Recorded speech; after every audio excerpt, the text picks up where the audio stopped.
Hey guys, we're live. Gwen Calloway on a Wednesday night from the basement. Hope everyone's having a great day. Waiting for my friends in crime to show up. Give me a second to get my homework done. Gonna have a good chat tonight. Thank you for joining us. Our friend Sam St. John. I'm jealous. He's at a Bob Dylan concert tonight. Damn, that Sam. Tonight we'll be joined by, as always, my good friend Rob from Northern Revolutions and Music Talk with John, live from Florida. And I believe the Canadian Studmuffin might make an appearance. I'm not sure yet. You never know with Larry. He might be in bed right now, catching up on his beauty sleep. Okay. Let's get rid of that. Oh, Larry's here. He's awake. You are up. The superstar is here on your channel. Let's see what's going on. Not much. Larry, I'm anxious to hear how your new amp is doing with your headphones. Yeah, it's working good. Does it sound much better or? Oh, yeah. That's awesome. Yeah. Nothing better than good sound, man. You'll be able to pick up a lot more detail in the music and stuff, I'm thinking. Especially with Ween. Yeah, I bet you Ween sounds really good with the new amp. Yeah. Ween sounds good with Sansui. I think for Christmas, for my Christmas present, you should listen to Ween for me. Really? That's all you want for Christmas? Yeah. Well, plus a couple albums, maybe. Some money. Hey, Marcia, how's it going? Hi, Marcia. Good evening, gentlemen. Good evening, Charlie. I've been listening to the Everly Brothers. I have too. Yeah. I won't say anything. I'm not going to say anything. Well, it's obviously not going to. It's not going to be like, oh, they're terrible. Yeah, they suck. They can't sing. They can't sing. No. I bet Larry got his link already. Yes, he did. I bet I did. Of course, Larry's going to go first. Cardboard Head Guy. I am fine. The best username on YouTube. Good evening, Glenn. Good evening, Flat, round, and spun. I still can't pronounce this dude's name. He's a great guy. He come on with us on the weekend, and Rumo, I don't know. French Vinyl Addict. Great dude. Thank you for joining us the other day. Evening, Glenn and everyone. I commented on a Facebook post from Larry. Thank you. Oh, what did he was say? that for the residents? Huh. Because, Glenn, I just listened to a later album by the Residents on Spotify. It's called Demons Dance Alone, and it's one of their, I think it's their third highest rated album. It's so good. I think you would really like, and it's not like difficult.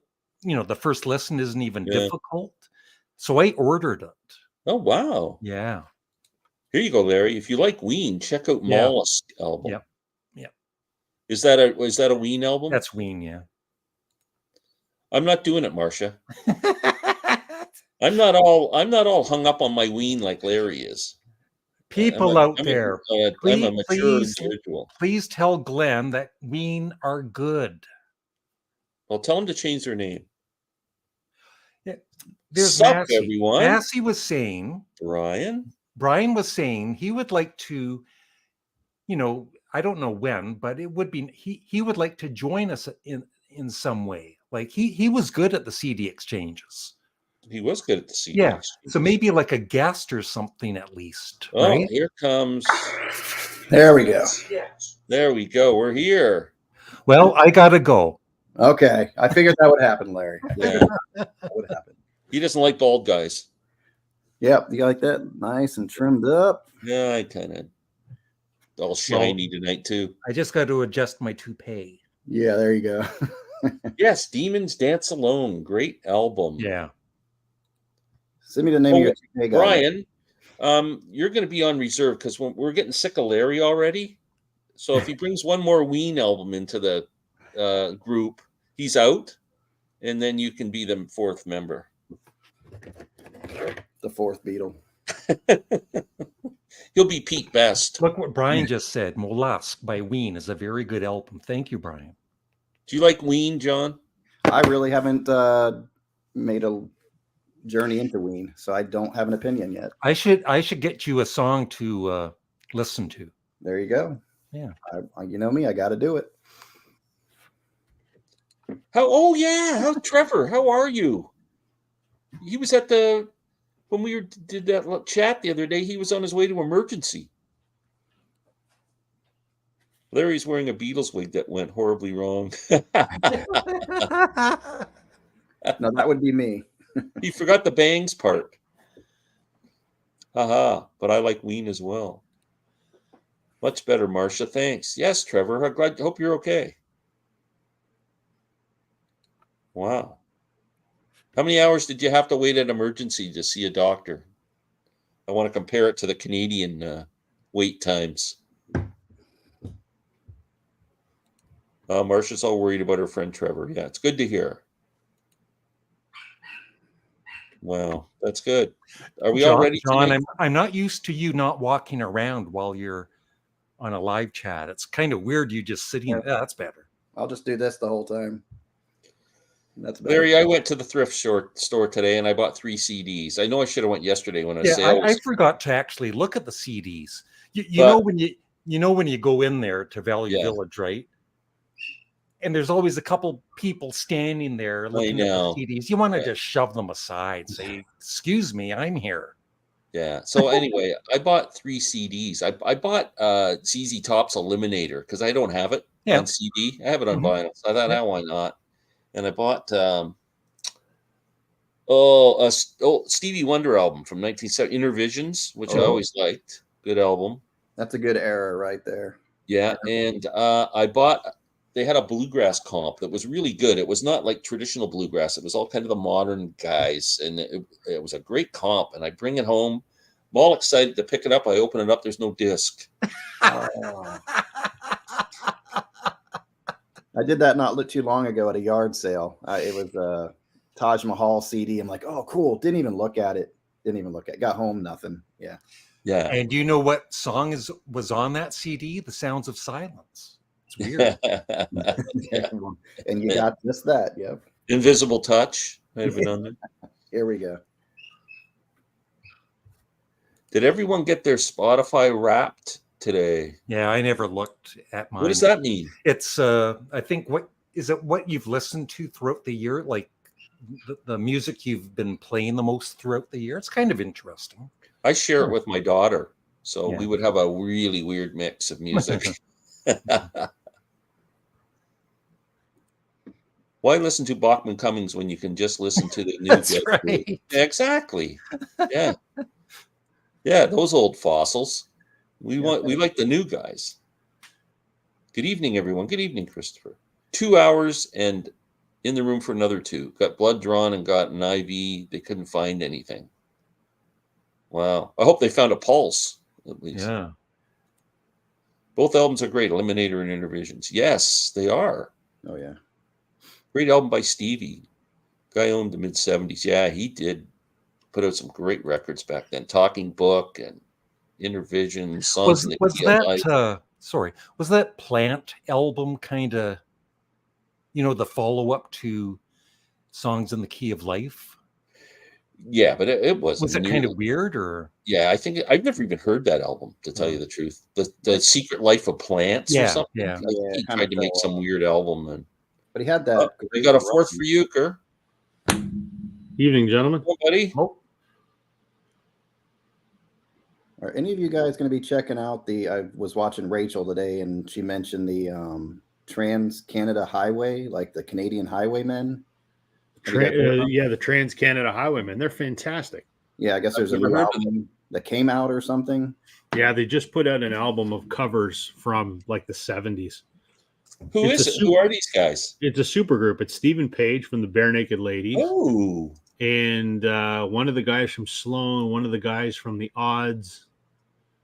I forget who the 4th guy is. I gotta check that out. What are they called? The Trans-Canada Highwaymen. So they're doing all definitely. Canadian artists, right? They're doing Gordon Lightfoot Yeah. and stuff like I that. saw the album at Sonic Boom, but I'd already spent way too much money. Oh, I'm gonna check them out. They're going to be in London, Ontario. Yep.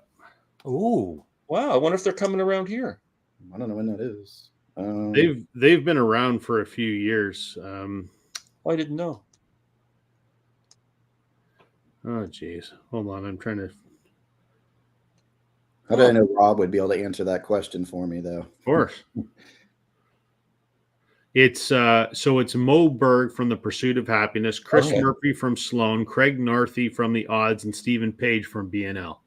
Perfect. Yeah. I think Stephen Page has got one of the great voices of all frickin' time, man. I do too. I think he's fantastic. Yeah. Which one, Stephen Page? He's the guy from Bare Naked Ladies. Yeah, he's got that. He has that unique. Yeah. I love the Old Apartment. We used to do that when I was in the band. It took me a while to get used to his voice, but I like it now. It's cool. Yeah. As far as I'm concerned, Bare Naked Ladies. Too. Bare Naked Ladies have been a joke since he left. And they've put out so many albums since he's left. Like, But they made a lot of freaking money after he left. Big They Bang made Theory. that much Yeah, of a they made joke. a ton of money off Big Bang Theory. I saw them a couple of years ago, and they were a joke. Really? Yeah. I mean, the show was fine, but I don't take their music seriously because it's all superficial shit. Yeah. I only went to see them because I wanted to see the opener, which was Alan Doyle. That was the first concert I took my daughters to that they would like was Bare Naked Ladies at Massey Hall back in like the 90s. I know I can't believe you'd take your mid-90s. daughters to see Bare Naked Ladies. Yeah. Yeah, my daughters they started going to strip clubs when they were 6. Yeah. How much you Strip paying club, to what's do that? I've never been. Sloan, my favorite Canadian band. They're good. 3 They're decades. fantastic. Need to check out that supergroup. Very cool. Throw in driving and crying guitars. Yeah, I'm going to be checking that out for sure. That's interesting. Wow. Yeah, some videos out there on them too. I got to check some of it out. Wow. Very good. So, are you familiar with Doug and the Slugs, Rob? Of course. Okay, because I just I did a random record poll today on a video, and I pulled the Doug and the Slugs album. I really Cognac and Bologna. I like that album. Yeah. It's fun. I haven't heard anything by them in years, but yeah, I know them. Yeah, I saw them back in the 80s in a No little shit. club. Wow. They were really good live. He died. I think he died pretty young, Doug Bennett. Did he? Yeah, in his 40s or something.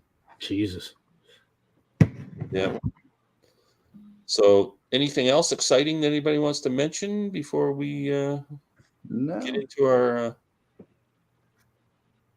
Can't believe Stephen Page hasn't come back for a reunion yet. They must be- Well, they did for the when they were inducted in the Canadian Music Hall of Fame. Yeah. And they played. But I don't think they played together. They just No, came they on did. They played. They played together. They Yeah. played Did 2 they? songs, and it was like they had never been apart.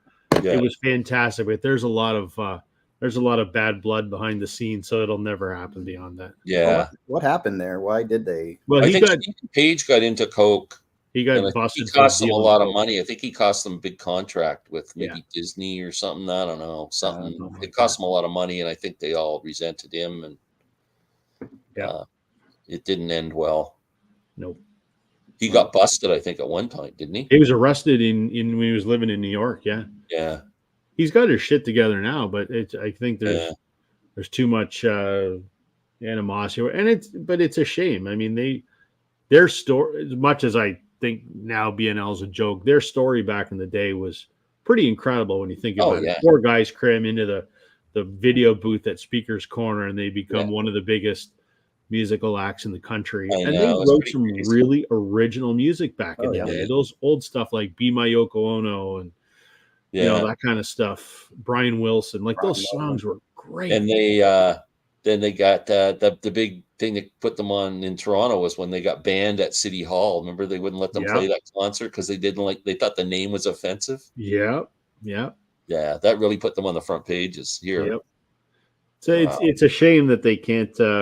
The time hasn't healed some wounds, but whatever. Yeah, it is because they they were great together. Like their They vocals. Robert Robinson, what's his first name?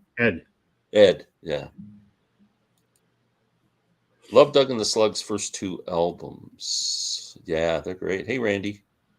Page had a severe coke problem. Yes. You know, he opened for The Who in Toronto last year. Really? Yeah. Wow. Yeah, my nephew Jack went to see them. Stephen Page opened. That's crazy.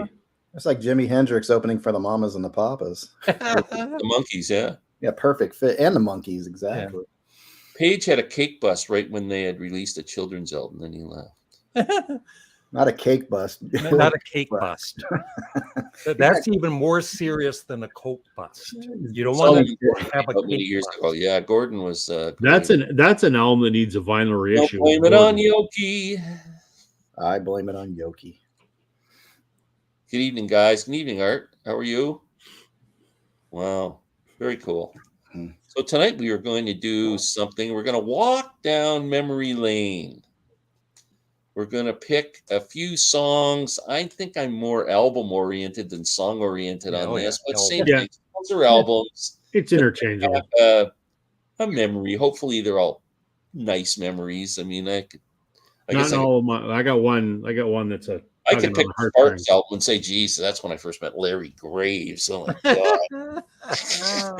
And yet you survived. Yeah. Yeah. We're going to find out tonight what song we all lost our virginity to. That's the one.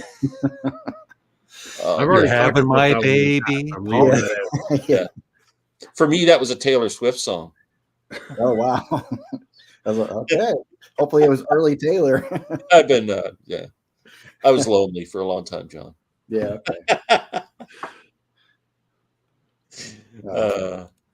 Stephen actually had a cake addiction. Yes, he did. Amazing how they all get along when they need the dollars. Well, I don't know if that's true. That's not true with them. Floyd. You can't say that about Supertramp. You can't say that about the Beatles. Yeah. So, yeah, money doesn't. That's what gets me. Money doesn't seem to bring these people back together. Like, it's crazy. Like Hall and Oates. Yeah, that's interesting. What's going on there? Mine was Greg Kinn's The Breakup Song. All right. So it was John's idea. So I think John should have to start this off. I think it's a great idea.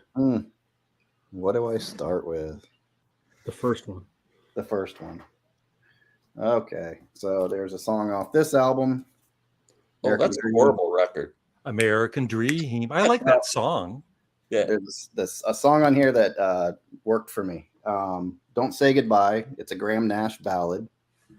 And I played this for my wife when we were dating. When she heard that song, that was kind of like the moment, kind of thing.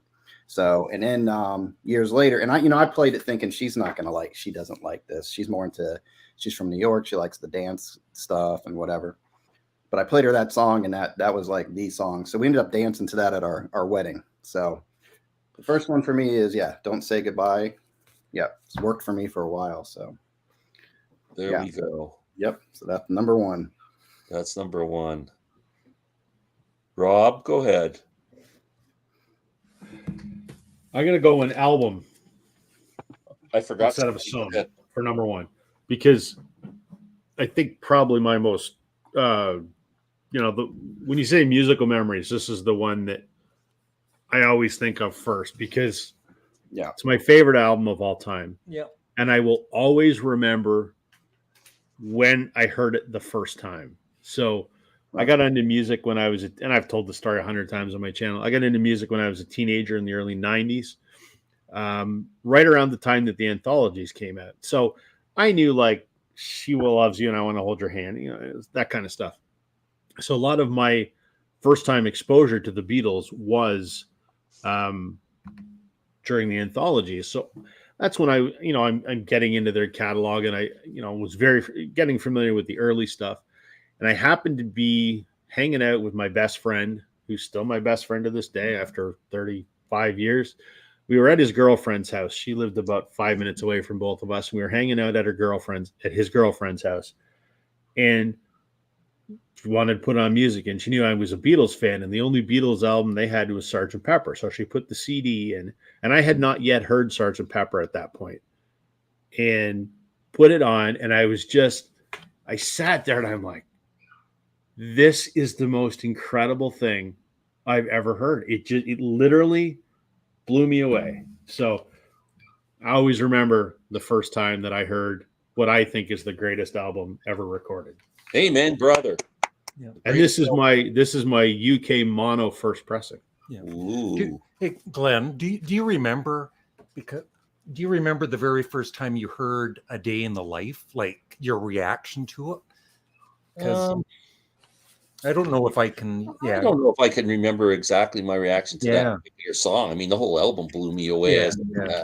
I still think of it as a whole album because it's not really my favorite song on the album. But I mean, it's a masterpiece of a song. But yeah, it was pretty crazy. I remember, I loved all of it. So I loved all of it, but Sgt. Pepper, and then With a Little Help from My Friends, and then Lucy in the Sky with Diamonds came on, and I was like, whoa, I had never heard anything like that before. Yeah. And I remember when it got to A Day in the Life, and I heard it all the way through, and you get that orchestra building at the end, and like, I gotta hear that song again. Yeah. Because I'm like, what did I just hear there? It was great. Yeah. It's still. I know that's a little cliche, but I can't talk about musical memories without talking about. No, that's a great one. Yeah. The Beatles are going to show up a few times on mine. Larry, you want to go next? Well, speaking of the Beatles, I just have albums, but I have to talk about a song. So when Abbey Road came out, my dad had a stereo cabinet, right, with the turntable, radio, and a reel-to-reel. And very first time I'm listening to Abbey Road, side 2 of Abbey Road, and you're kind of watching the album spin, and you've got it pretty loud, and it goes to, and it's at the end of the end, right? The song "The End" ends, and there's silence. I've told the story before, but there's silence for 20 seconds. Oh, yeah. I turned up the volume all the way up, and I'm like, what's going on here? And bang, the guitar comes in, and I almost had my first heart attack. That's funny. Yeah. Psyched yourself out. And I just used a pretty nice go. And that was the very first hidden track, right? Pretty much. Yeah. Because it wasn't originally on the album as Her Majesty. Yeah. Yeah. But even the Sgt. Pepper, when the album ended, it had that. Yeah, but we didn't have that. That was only on the UK one. That wasn't on the North American one. Yeah. That's pretty crazy. Wow. Michael Nolan's here, Glenn. What's that? Bottom line, Michael Nolan. Oh, awesome. I am starting with a 45 from a kind of an obscure Toronto band, but anybody know the song 6345789, great soul song by Wilson Pickett? Absolutely.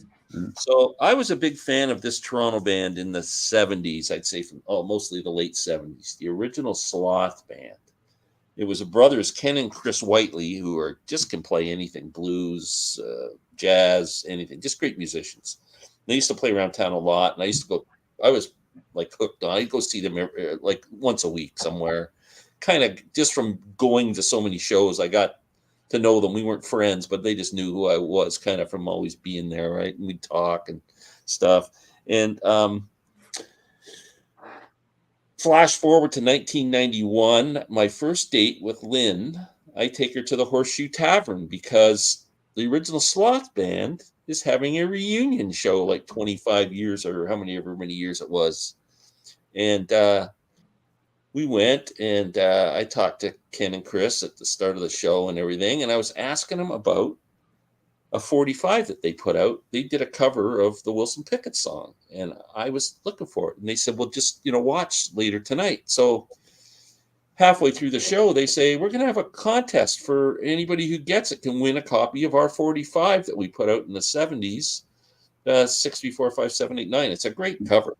And so he asked a question. Who produced that record?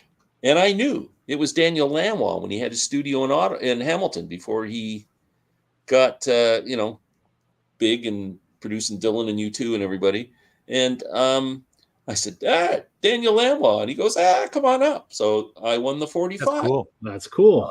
To have to Lynn from Ken Whiteley. He wrote Lynn a little note on there and everything. And that was our first date. So I kept that 45 forever. And that's kind of my memory. That's cool. Great.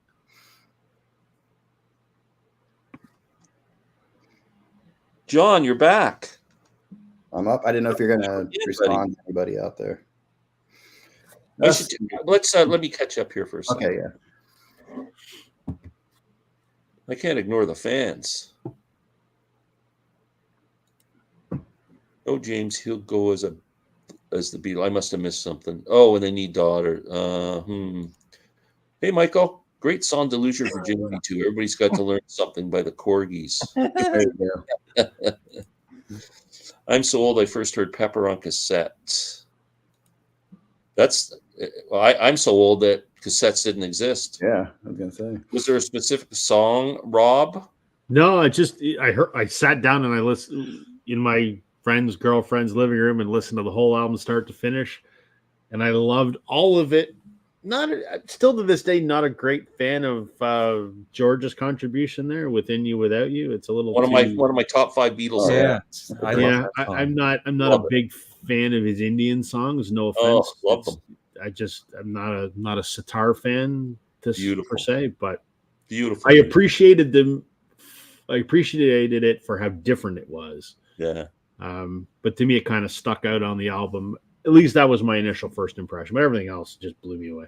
I find that album is something I need to listen to its in entirety, and I don't like when it's like for instance the Red and Blue albums are like they've taken songs off of there and put them. Don't mess with Pepper. It's one album. It's like you can't have 2 songs off of there off something else. Right. Can't say that about Talking Heads. Would love to see that reunion. A friend played me Day in the Life when I was a teen. Listen to this weird part. Here Comes the Sun, my favorite song of all time. Wow. Very cool. Yellow Submarine record played by my kindergarten teacher was my first Beatles memory. That's cool. Totally not how I pronounced Lanois' name. It's Daniel Lanois, not Lang. There's no G. It's Lanois. Daniel Lanois. I love it when I speak French. Okay, John. Me. Okay, we're doing 10 tonight, right? Yep. That's the number. I don't even know if I have 10, but I'm doing 5. Yeah, I probably 5 or 6. But we can do 10. You guys can keep. Because I'm gonna skip one. It gets a little heavy, so I want to get like more. Don't get too heavy, man. Yeah. Do a light one because I got a heavy one coming up next. Huh? I got a heavy one coming up next, so you should brighten the mood first. Okay. I'll okay. Well, I have this one's kind of just funny and sad at the same time. So I Can't Make You Love Me off of this. Is dating a girl. I guess the warning signs were there when she says, "Oh, this should be our song," and it's "I Can't Make You Love Me." So every time it came on, we treated it like, "Oh, it's our song," and I'm like, I don't know, I don't know how to think about this. And then she well, we lasted about 3-4 months. We didn't do too bad, but then the meaning of the song rang true, and that was the end of that. So that's hilarious. That's quite a your song as this one. So. That's hilarious. I love that. So yeah, I remember us being in a car on a cold night, and that's our song. I'm like, okay. I Can't Make You. Yeah, that's a weird one. Yeah. Yeah. So hopefully that lightens it, Rob. Here we go. Okay. I'm gonna try and get through this because this will wreck me, but hold on. Fuck. I'm gonna need it. Here, Rob. I use my shirt. So this is the forgotten Fleetwood Mac album, Time. The one off lineup that had Dave Mason, Becca Bramlett, and Billy Burnett. I actually think it's a great record. Fleetwood Mac basically disavows any knowledge of this, unfortunately. I think I really enjoy it. It's a little different, but I still like it. So, 2009, My dad was diagnosed with cancer. And he was in really bad shape. And he was about to undergo chemotherapy and radiation. He was in the hospital to do all the tests. And they said, we're going to start on Monday. And he said, you can't, because my son's getting married on the weekend and I need to be at the wedding. That was me. So they agreed to postpone his treatment for a week so he could come to my wedding. And it's like 5 days before the wedding or whatever. And my wife and I, or my girlfriend and fiance at the time, were heading out to go put down the final deposit on the hall. And I get a call from my mom. I had to call 911. It's Dad. I race over to the house. I'll spare the details because it is incredibly graphic. Suffice to say, I arrive, he's dead on the kitchen floor.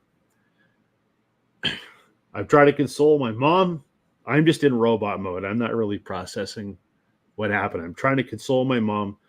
We go over to my grandmother's house so that my mom could stay there, and we break the news to my grandmother. My wife and I get home. It's about midnight, and it's hitting me as it's hitting me right now. So my wife and I go downstairs to my office, and my dad loved Fleetwood Mac. And this just happened to be the first Fleetwood Mac album on my shelf that I grabbed.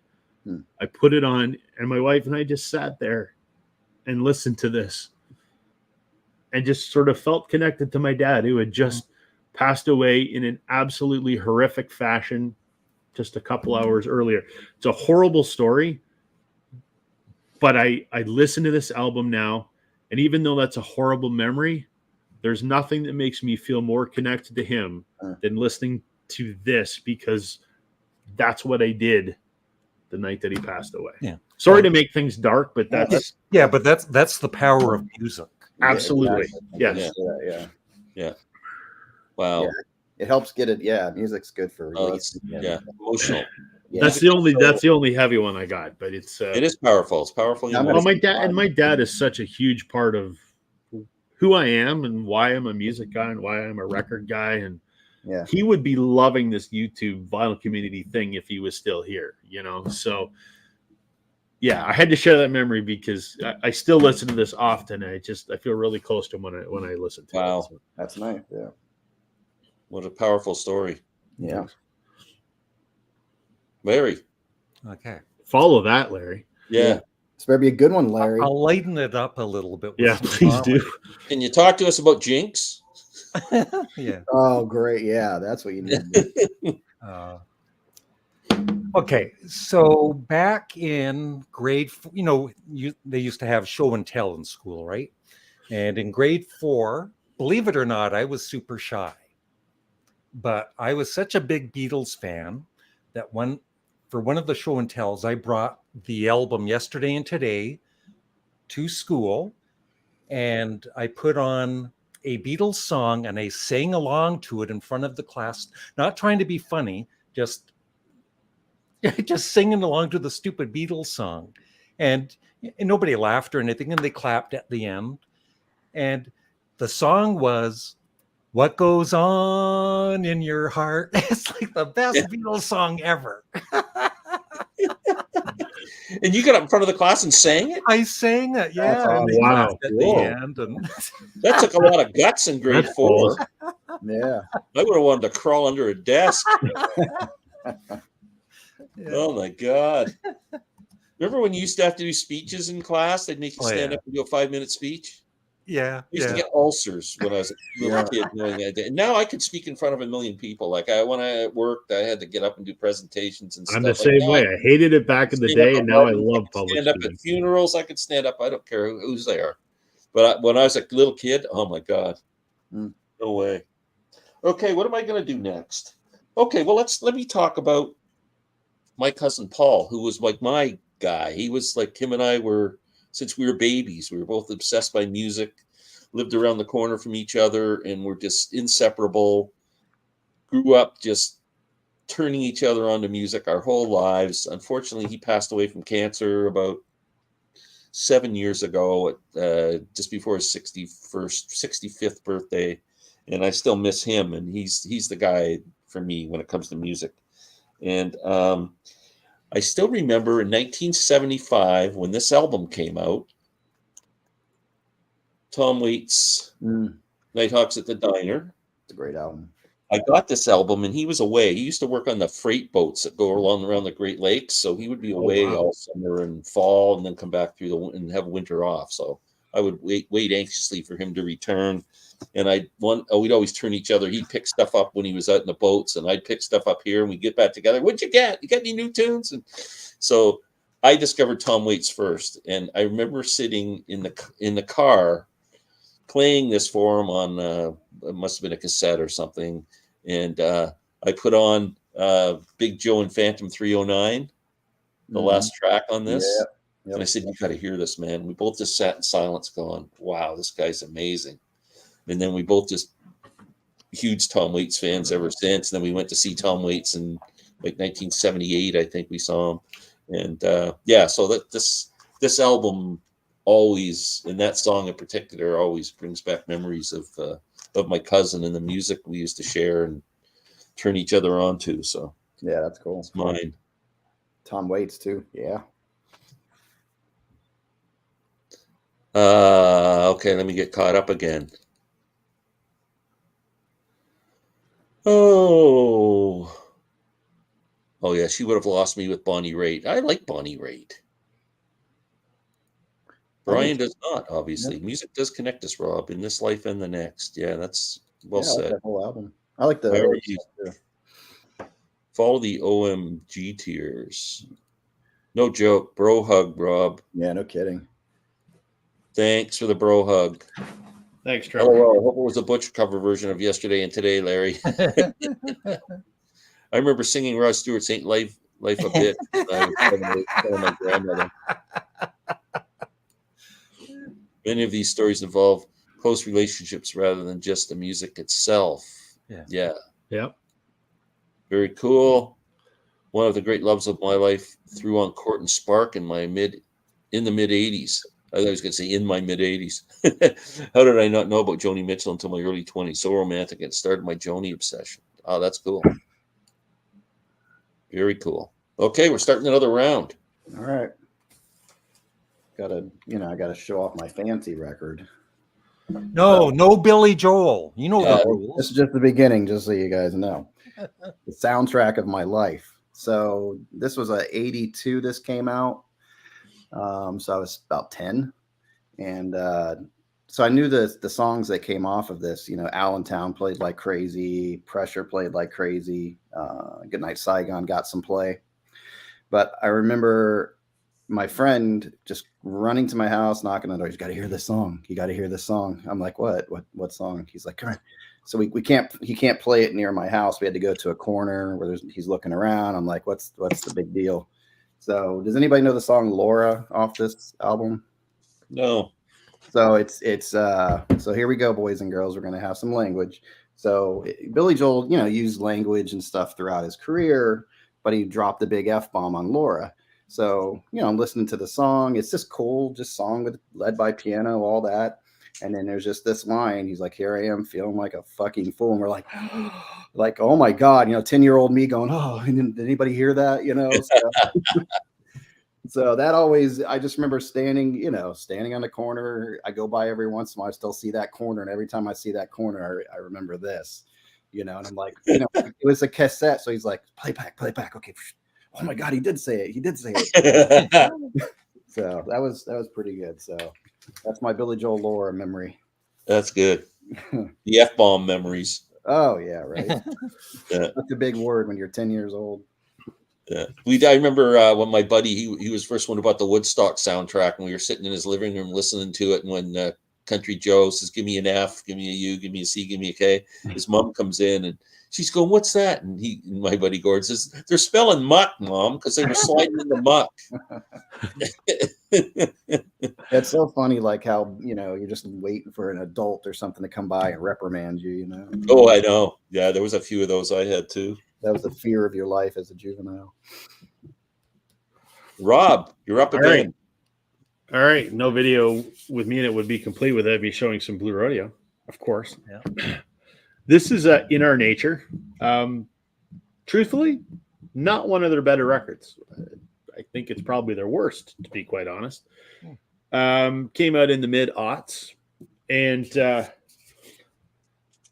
Blue Rodeo tours in the winter. They always have. They tour the coldest countries in the world in the middle of winter, and they do that because no one else does. That's their thing. They've always done it.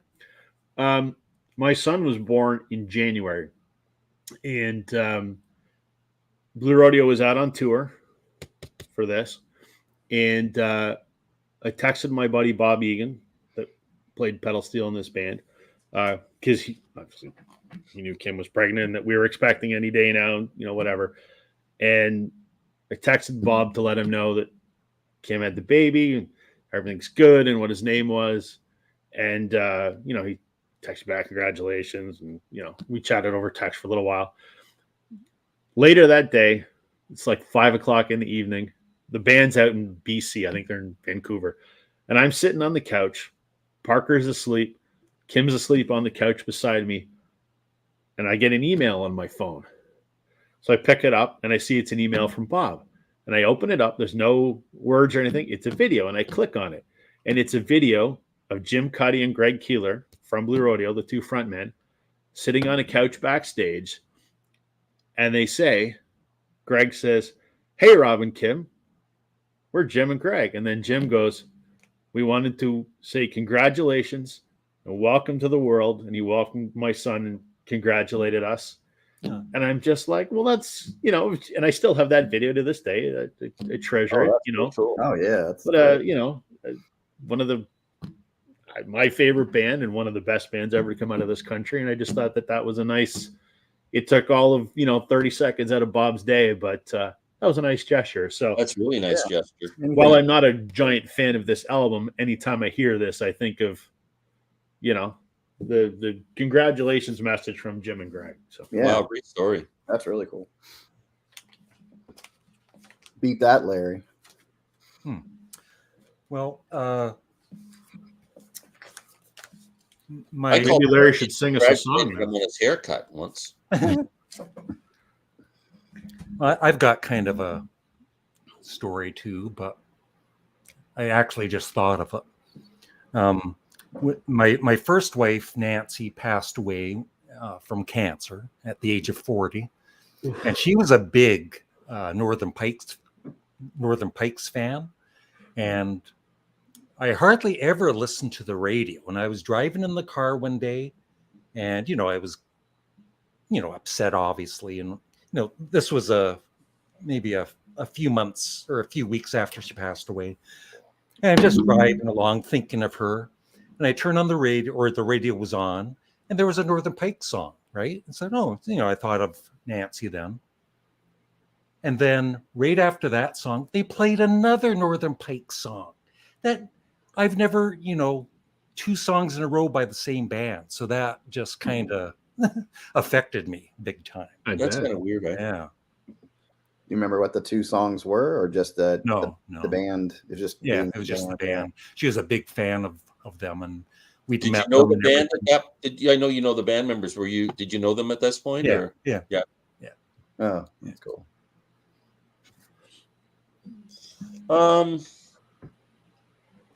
What next? I'm going to show this album because there's a song on it that you have to point out, and it's "All My Loving." Now, the reason I'm pointing that song out, because it pretty much changed my whole life, was in February 1964, seeing the Beatles on Ed Sullivan, and that's the first song they sang. And that's one of my favorite Beatles songs. I love that. Just have such a vivid memory of sitting at my uncle's and aunt's house, sitting in front of the black and white TV, watching this while my parents and my aunt and uncle are sitting on the couch behind me, laughing at me. And so you just never seen laughs best. Yeah, you'd never seen anything like that before, because obviously I wasn't around for that. But to watch that, it was crazy. Was something changing in the air, kind of thing? Like, well, everything changed from that moment. Yeah.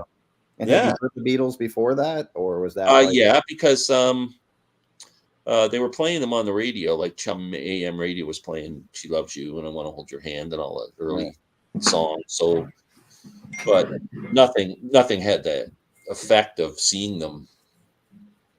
Yeah, because you hadn't. Well, so you hadn't seen them before. And they were just so cool, and it was it was one of the most mind blowing moments of my life. I'll never forget. So yeah, we just don't get moments like that now. Yeah. And I think at that point, because of the assassination of John Kennedy, even for Canadians, that was a big shock for us too. And so there was something really positive, right? A few months after that. So country kind of needed some rock and roll. Yeah, it was pretty cool. That's cool. A song that brings back memories for me is Clayton's Fat Bottom. Good memories. I remember being 10 and hear Billy Joel say the word bitch on his Glass Houses album and going, woo. Yeah, off of Close to the Borderline, I think. Nylon Curtain, political album? Not really. I mean, he's got one song, really cool song, Scandinavian Skies, and he's talking about being kind of wasted on heroin or something and flying across the skies and looking out the window, and got a whole song. I thought it was like a political song, some kind of conflict, but it wasn't. It was just this Billy Joel high as a kite. But yeah, I wouldn't say it's a political album. There, I converted one guy to Blue Rodeo. Look at that, Rob. There you go. Love Blue Rodeo, yes. Yep. Me too. Any album you recommend by them? Yeah, I wrote there Snow in June, Brian. Snow in June, Brian. It's interesting that the album's called Snow in June, Brian, and you're out telling Brian. That's the whole title of the album, Snow in June, Brian. You said you met the Northern Pikes, Larry? I remember. Michael Picasso by Ian Hunter rips me apart. I don't know if I know that song. Mm-mm. It was beautiful one saying wrote for another. It was just, what album is that on? Yeah. Somebody just brought this up on PB Thal the other day. The only big musical moments we get nowadays on TV is Taylor Swift at Chief games. Yeah, God. It's like just when I'm enjoying the football game. Oh, look, there's Taylor Swift. Yeah, I know. Yeah. Watching those guys play. So it's like I can't even stay away from the team because I want to watch them play. John, you're up next, buddy. Okay. This is another one of those just, when you're a kid and you have all the time in the world and just those days. So, I discovered some music. My dad wasn't a big record, album collector, music collector, or anything. He had a couple things. Of course, the first thing I found of his was Billy Joel, The Stranger, and wore that cassette out. That's the first cassette I ever wore out. I just played that thing until it just had nothing left in it. But he had a couple albums, and I don't know how I saved allowance or something, got one of those stereo systems that was like a box, and the record player was on the top, and it had a lid and had a built-in stereo unit, double cassette player, all that stuff. But I had moved his albums to the underneath part where you keep all the albums. And I pulled this out one day, and I was like, and I kind of knew who Elton John was. I knew Crocodile Rock and stuff like that as a kid. So I remember getting this album, plugging in the headphones, and just laying down in front of the stereo and putting this, like just hanging out with this on my chest and just reading it.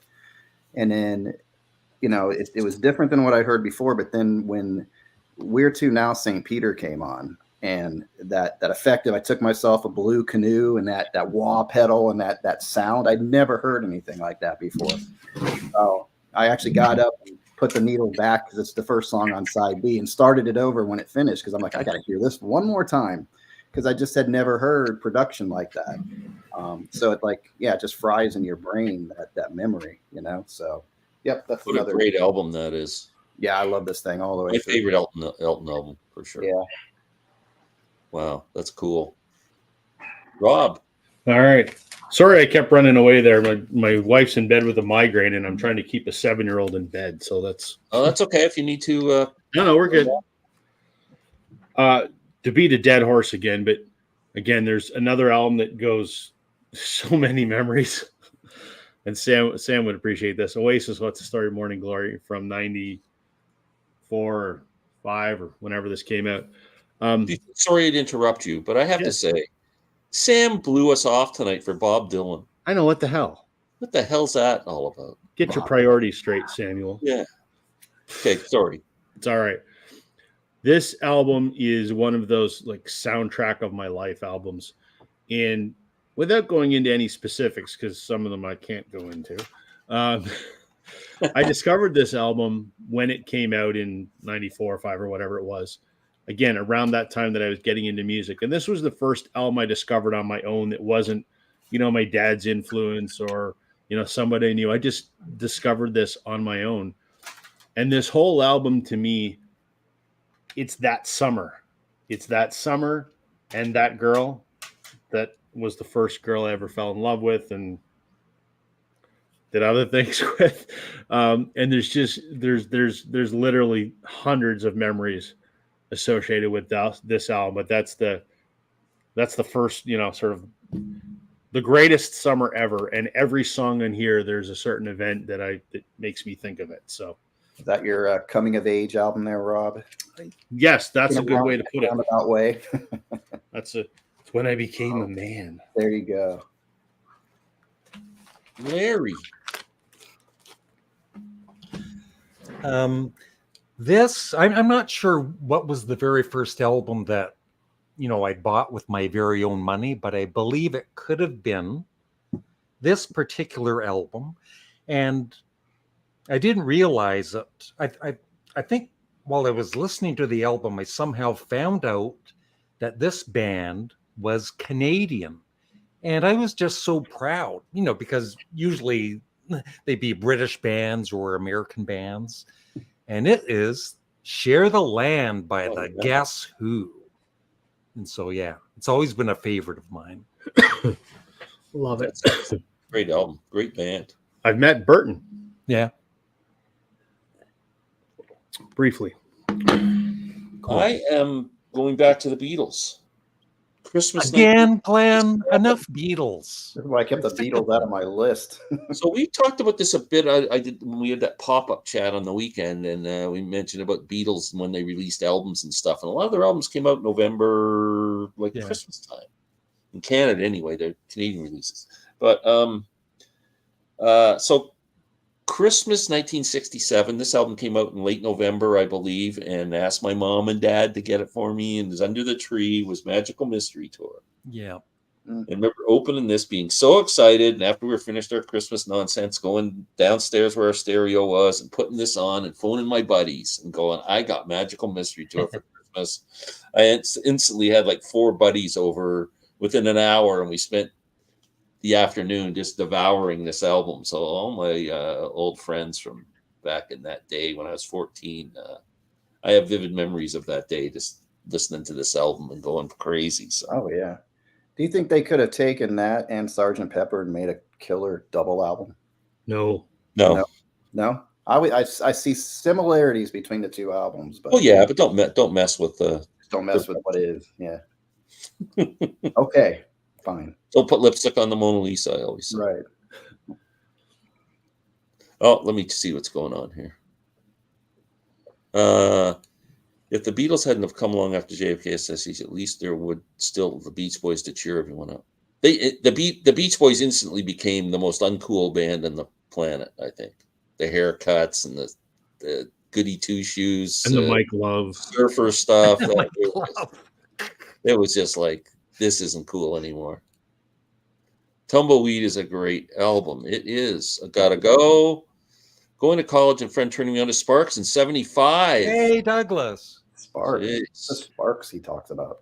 Memory, me and a friend sitting in a park lot and an industrial goth splitting a 12-pack and dissecting the greatness that's of a great song song by the Bee Gees. Yeah, that's a great song. Leaving it on the nighttime bright. Outside of a goth club. Sorry, Industrial Goth Club. Can you imagine? I thought he was at a golf club. He saw Bob Dylan instead of I wanted to hear someone ramble on and come here. Thank you. Friends had a good couple. Hey, I am so jealous he's at that show tonight. Man, yeah. I'd blow you guys off in a second for that. I think if you watch the episode of Spin on This, that Rob was a guest, he goes into his Morning Glory story a little deeper. It's a great episode. I want to watch. Okay. MTN. He tries to make me throw some shade at Glenn and Larry in that episode. Definitely my favorite Oasis album. For me, better than their debut. Agreed. Although I love the debut. John, you're back. All right. So for us growing up in Florida, there had to be horses involved. So we had our horses about 2 miles down the road from where I live. So I'd bicycle down there all the time, and always had my radio on the end of my bicycle with the cassette playing, and So there was a guy that was big into. He was one of the parents of somebody who owned a horse out there, and he worked for like a distribution company. They distributed Lay's and Doritos and whatever. Okay, Layla. So he always told me, hey, you keep bringing your music with you and playing this particular song, I'll keep bringing you the snacks. So I'm like, heck yeah. So it was off of course. There you go. There's your Billy Joel. I always liked Easy Money. That was like a great opener. But Innocent Man was this guy's favorite song. It was just like, he had to hear this all the time. So it reminds me of that, and trading out music for snacks, basically. And my friends loving it because he always brought the snacks because I had the album ready for him. But just being in that environment, like around the horses and all that. So it just brings back all the memories of, jumping on a horse bareback with no shoes on and just taking off in the pasture, just crazy stuff like that. So, wow. Yeah. So it's just a cool song. Remember sitting on the bench that was outside there where we'd eat and whatever. So yeah, it was a good time. It's a good moment in my life. Yeah. That's awesome. Yeah. All right. I'm going to share the much loathed Aerosmith album, Honkin' on Bobo. Glenn's favorite band. Oh. I know it's Glenn's favorite. I actually love this. This is their blues album. This was the second last album they put out. It was before that disaster called Music from Another Dimension. I like this album cover is so bad. Oh. I saw them on this tour, the one and only time that I saw Aerosmith, and they were playing at Cops Coliseum in Hamilton when it was still called Cops Coliseum. And I went with my buddy Jim, and Jim was my brother-in-law for a while when I was married the first time around in my early 20s. And he was kind of like, he was one of my, kind of like I'm an only child. So he was kind of like my brother, but loved the guy. And we went to this concert and we had a blast. Cheap Trick was the opener. It was fantastic. He spilled jubes all over the floor of my car. I was picking up those damn things for like a month, but we had a blast. And, I didn't know this at the time, but the girl that would become my wife was actually at this show, sitting like one section over from it. It happened. I met her like a month later on a patio in a restaurant, and we got talking about this concert, and one thing led to another, and we're now married and have a child and whatever. But this album always makes me think of going to that concert with Jim, and sort of like maybe the bittersweet or the sad part about it. Jim and I had a falling out a number of years later, and we didn't speak after that. And he dropped dead of a heart attack at 40 years old. Jeez, and I always figured we would have time to mend our fences, but we never did. But I always listen to this album, and I think of that great time I had with Jim and how much I really, really miss him. And it makes me appreciate that one should never take time for granted. So, Honkin' on Bobo. Yeah, that's a rare one. Yeah, it's this is impossible to find on vinyl. Good luck if you can find one for under $400. Wow. Larry. Well, let's talk about the Beatles. I think I heard of them And before. you know what we should do Beatles, sometime for a future live chat is have a discussion about Mike Love and his whole career. The man who brought you Kokomo. Yeah. No, Dude, I was just remembering that, when my sons were, maybe 7, 8, 9, 10, I'd be playing music a lot, U2 and other bands.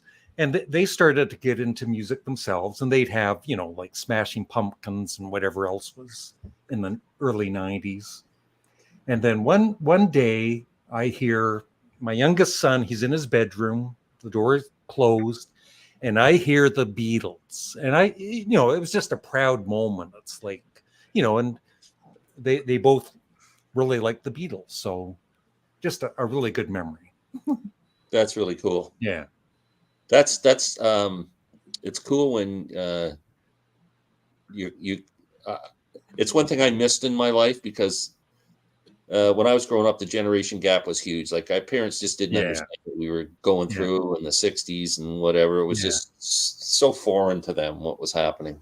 Yeah. And so I never got to appreciate that when you guys always say, oh, my dad and I liked Fleetwood Mac together, or we did. I mean, I have that special with my kids too. Like, my daughters like the Beatles and stuff, but I never got that when I was a kid, which is perfect lead into what I wanted to talk about next. Was this album, Willie Nelson Stardust. So my mom and dad were crooner fans, you know, that was what they were into, like Al Martino and freaking Johnny Mathis and all this stuff. And I was a Willie Nelson fan back in the 70s. And this was the first album that my dad and I got to bond with musically, because Willie did this great version of all these old standards, All of Me and Stardust and Blue Skies. And I don't like crooner music, but I like the songs and the song structure, and I like when people do them in a certain way. And Willie, this is just a great frickin' record. And I remember my dad coming over, and I put this on for him, and he just frickin' loved it. And then he, you know, I bought him the record or the cassette or whatever, and this was one of his favorite albums that I turned him on to because I knew he loved all those songs. So this is the only musical bond that my dad and I ever would have had. So I wanted to show that. Very cool. Yeah, reminded me, I got this at Record Store Day, talking about Willie Nelson. Oh, yeah. Shotgun Willie. Shotgun Willie. Yeah, I was happy to pick this up on Friday. That was good. That's Willie, and is that Waylon on there with him? No, it's just Willie. Oh, that's Willie. Oh, it is Willie. It looked like Waylon Jennings from that. It did. Yeah, it's Willie. And there you go. And that's Willie. There you go. You got Willie. Got Willie all over the place. That's right. Hold on before you go. Let's shoot puppy, John. She was biting me. Okay. Alarm, sorry. Hi, Steve. Hey, watch the Mike Love bashing. There's two people in music that are free game: Mike Love and Yoko Ono. Not Yoko. Oh yeah, I like no. We love Yoko. No, we don't. Down here, Rob. I'm with you. We love Yoko. I got you. Thanks. I won't bash Billy Joel now, John. All right. You can't bash Yoko on my channel. It's against the rules. We can just think it. Keep that to yourself. Thank you, Marcia. Her name is Layla. Wow. Good name. Hey, FDA, Marcia, Trevor. Hey, there we go. Mike Love knew the Beatles. Yes, he did. They went to India together. And Steve. Mike Love was there back in the U.S. I was written. Ask him. He'll tell you everything.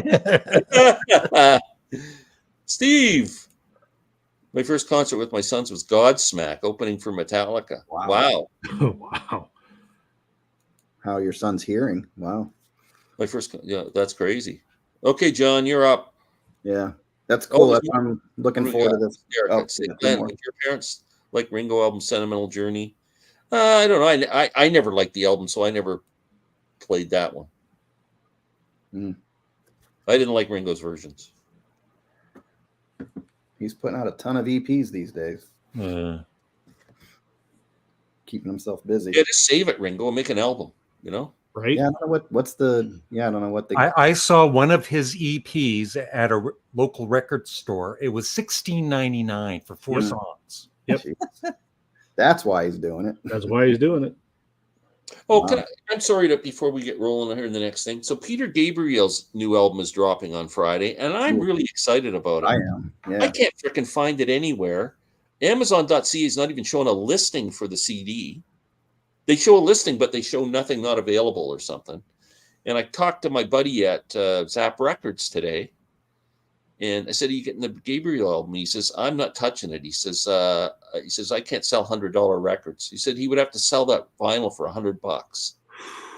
That's how much the price has gone up. He said it's ridiculous up here. Is it a double album, or is it because it's probably? I don't know. long? But yeah, so I don't know. I'm having trouble finding it, but I really want to get it. So, You know the name? I've heard a single. I think it's a single off of it, but do you know the name of the album? I.O. I think I saw it on Amazon.com for $27 or something for the CD. Got it. This is a audio CD for $28. Yeah. And I can't even get my hands on it up here. I'm hoping one of the stores might have it, but yeah, vinyl. It's $40 here on Amazon Prime. yeah. Oh, there's a dark side mix and a bright side mix. Yeah. Is there different? Yeah. Hey, Glenn. I don't even know what that is. On Amazon Canada, there's no, like you said, there's no CD, but the LP is $211.09. But that's like a 4 LP set or something. Is it? Yeah. Wow. Jeez. Yeah, they're doing. There's two different mixes. Somebody was talking about this today. Yeah. I don't know what is it. Just a difference in the actual mix of it? Yeah, I don't understand it either. I got to look into it, but that's my number one on my list of albums that I want. So. I'd like to. I'm trying to build up his catalog. I've got the early ones, Scratch and the Peter Gabriel and all that. But he's one of the guys. It's kind of like Genesis. I liked part of Genesis, but I didn't like Gabriel in Genesis that much. Me neither. But I like Gabriel solo. Like I'm exactly the same. I Genesis with Gabriel, I don't like that much, and I love his solo stuff. Yeah, and I'm more of a pop guy anyway, so yeah. Okay, John. Sorry to interrupt. That's cool. Well, I like to show albums with large men holding balls. So there you go. Oh, that's a ball. I'm sorry. Hold on, that's a big ball. For a minute. Yeah. Larry's 6'3". I guess that's 2 there. I don't know, but Summer Nights off of this. Again, I remember vividly like riding my bike back from the stable one night going home, and I had my little Walkman at that point with my headphones on, and just something about when that song kicked in with the guitar lick in there, and it was summer. It was like, I don't know, June, July or something. It was humid, Florida humid kind of thing. And that song came on, and it was just, that's all it, I had that song in my ears and nothing else. I didn't hear the traffic out there or anything. Just something about that. When you're a kid, it's like you're in your own little soundtrack world. You play a song and you're doing that Rocky montage kind of thing, So that just set the tune like for my bike ride. And I just remember doing that, just the wind in your face and the humidity and listening to Summer Nights. And on a summer night, it was like perfect. So that's my memory of that one. Very cool. Yep. All right. My next one is a little different than anything else I've shown. This is the Everly Brothers reunion concert from September 83 from the Royal Albert Hall in England. I thought it was Bob and Doug for a second. So my memory of this, my dad had bought it on CD, and it looked completely different cover on CD, and there's a few extra songs on the vinyl, but he bought it on CD. I think it was the first CD, that and Abbey Road were the first CD that he ever bought when we got our first CD player. And I remember he got it home and he hooked up the CD player. I might have been like 7 maybe. And he put on the Everly Brothers reunion concert and cranked it. And him and Mom were singing and dancing and bopping and just having a grand old time. That's a fantastic concert, to be quite honest. And I just remember that CD being played all the time, both by my dad and my mom. My mom wasn't a big music person, but she played this a lot. So I remember all the time this being played at home, and just mom and dad just being, my parents were happy and they were happily together until my dad died. It was just I never saw them so not weighed down by the struggles of life or whatever. Just a happy childhood memory of this. So when I stumbled and I have Dad's original CD that he bought in 1985. It's sitting Oh, on wow. the shelf. But when I saw it on vinyl, I'm like, well, obviously I got to get it. And I think I picked it up for like $5. So fantastic live record and great memory of my mom and dad. That was a good concert thing. And my mom's still around, but my mom and I have a very tenuous relationship these days. So another reason that I enjoy listening to this. Larry. Yes, another memory that I just thought of. The very first apartment that I rented, the landlord lived downstairs with his family. And one day, I guess they bought Kenny Rogers' greatest hits. You gotta know. And so I would hear, through the vent every day. You gotta know when. And they would play that 2 or 3 times a day for days on end, right? And then all of a sudden, you never heard it again. I think they got sick of it themselves. They finally passed out. Thank God. Yeah. They woke up, put it back on. Oh my God. I'm telling you, sitting around a campfire playing music with people, and then there's always one guy who wants to play the gambler. Which they were just trying to teach you about the ills of gambling, Larry. And considering today's new country, somebody like Kenny Rogers, I actually like some of his music, He was kind of borderline country pop. Yeah, pop. Yeah, down the lane. And then he was very psychedelic when he started out with the first edition, and then Ruby, Don't Take Your Love to Town and all that. Those were good songs. Yeah. Morris is here. Morris Gautreaux. Best white album version, mono stereo. I got blisters on my fingers. Stereo. Yeah. Mono. Mono on all the other Beatle albums, but that one's stereo. No, you listen to an original first press UK mono. Beautiful. Well, it might sound better, but I just don't like the mix. I do. I like it. Yeah. You can't listen to that album without I got blisters on my fingers. It's just Rob, are you aware of the Master Plan by Oasis? Yes, and I answer that in a couple comments further down. Have you listened to IQ Road of Bones? It's a great prog album. No, never heard of it. Of course, Jack, I have an original press of Master Plan. Love the Master Plan. It was a collection of B-sides. I feel the younger folks' music is too safe. Punk rock shook things up. I'm not seeing too much dangerous music. I agree. I think that's, there are bands out there who are, I think, pushing the boundaries, but they're just not getting played on the radio. I think music's a little more of a business now and a little bit less of an art form. It's too formatted. Yep. It would likely be a single album with 12 songs. Which is that now? I don't know what one he's referring to. Awesome. Such a great album. Oh, yeah. Agreed. Full title for Gabriel. I owe you $100. I owe you. That's good. Large men showing balls. This one. Oh, we're back to balls. Showed his Willie.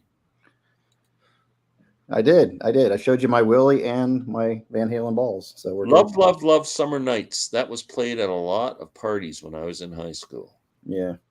It's like perfect song. Dreams from 5150 is pop perfection. Hey, Morris. Hello, cool people. I'm on a break right now, so I can't watch all of this yet, but I will soon as I get home. Have a great night. Thanks, buddy. Thank you. Where's the cool people? There's no. We appreciate Morris. He's a great guy. He's right here. Van Halen, or Van Hager. Yeah, Van Halen is better than Van Hagar, is what he's saying. Yeah. I'm a Hager guy. I like the more poppy stuff. I did a recent listen to all of it, and I don't know. I grew up on Hagar, so that's why I like him more, but I kind of liked all of it. Anyone ever ordered something from You Discover Music Canada? Seems to take forever for my order. No, I actually haven't. And Rob has. They're terrible. I'm waiting on something. I can't. What I'm waiting on, I can't remember what I ordered from them, but I'm still waiting. They're terrible.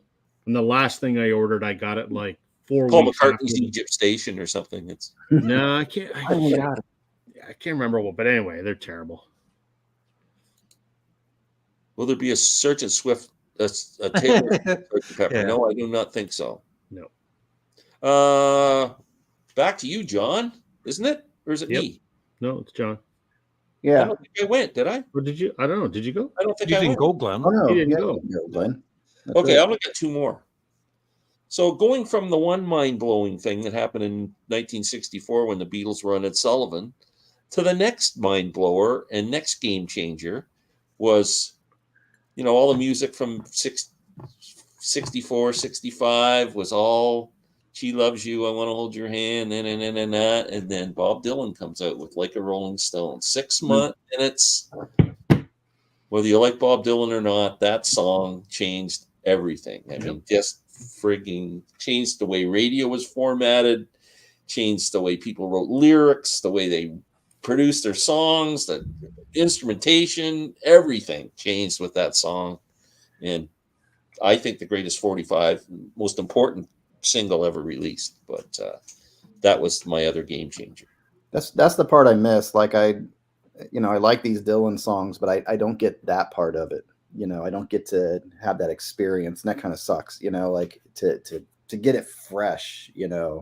And I don't know if you really do. You like now? It's like I have albums that I love, but I didn't really. I bought them, and they're like okay. But did you like when you're buying these albums back then? Did it leave that impact immediately? Like you knew? Oh, the first time you heard that, the first note of the song, it was just like, I think we missed that in my generation. Yeah. Yeah. We had to play catch up. Yeah, like I've said before, with like with the Beatles, Glenn and I grew up when the Beatles would release a new album, right? And it was just, it's hard to explain, but it's not like today when, I don't know, it's not as exciting, no matter who the artist is. But when it was the Beatles back in the 60s, and one day you go into a record store and there's a new Beatles album, you sometimes wouldn't even know it was coming out, right? Well, you'd never know because there was never any advance notice of anything. Wow. Yeah, see, that's the part I wish I could experience. I can't remember the last time I was like excited about, an album, a release. We did some of that. Okay. If only Sgt. Pepper dated, she broke up with him and wrote an album about it. Wait, you guys are live streaming without me? Was I let go? Yes. Alex, I thought you're in Florida, are you not? Yeah, he is. We've been texting. I'm trying to see if we can get together tomorrow, and I don't know if he's available to do it. Johnny, you're going to the record show in Orlando on Sunday. No, I'm not going to this one. I'm taking a little bit of a break. Okay. Holidays and all that. Alex, if you want to come up, I mean, you're more than welcome to. If you're just sitting in your hotel or something, yeah, I can put an invitation up, buddy. You're always.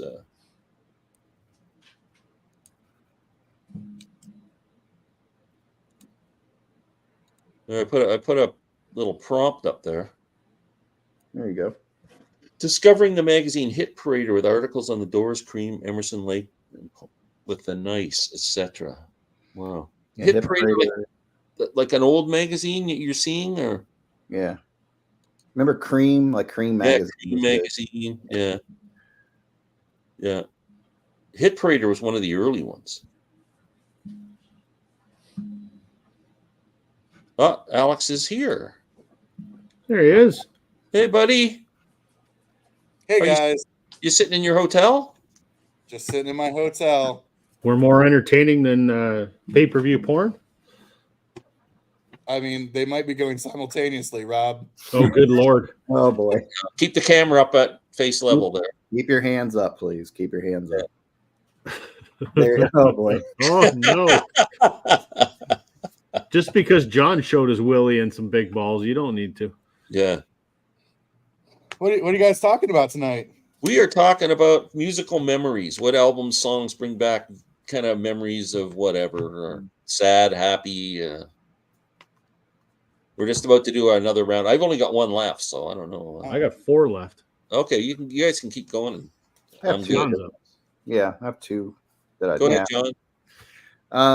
So you got it. So this one, I would just kind of, I was you got it. On the Orbison train there after the Traveling Wilburys. I loved his songs on that, the first album.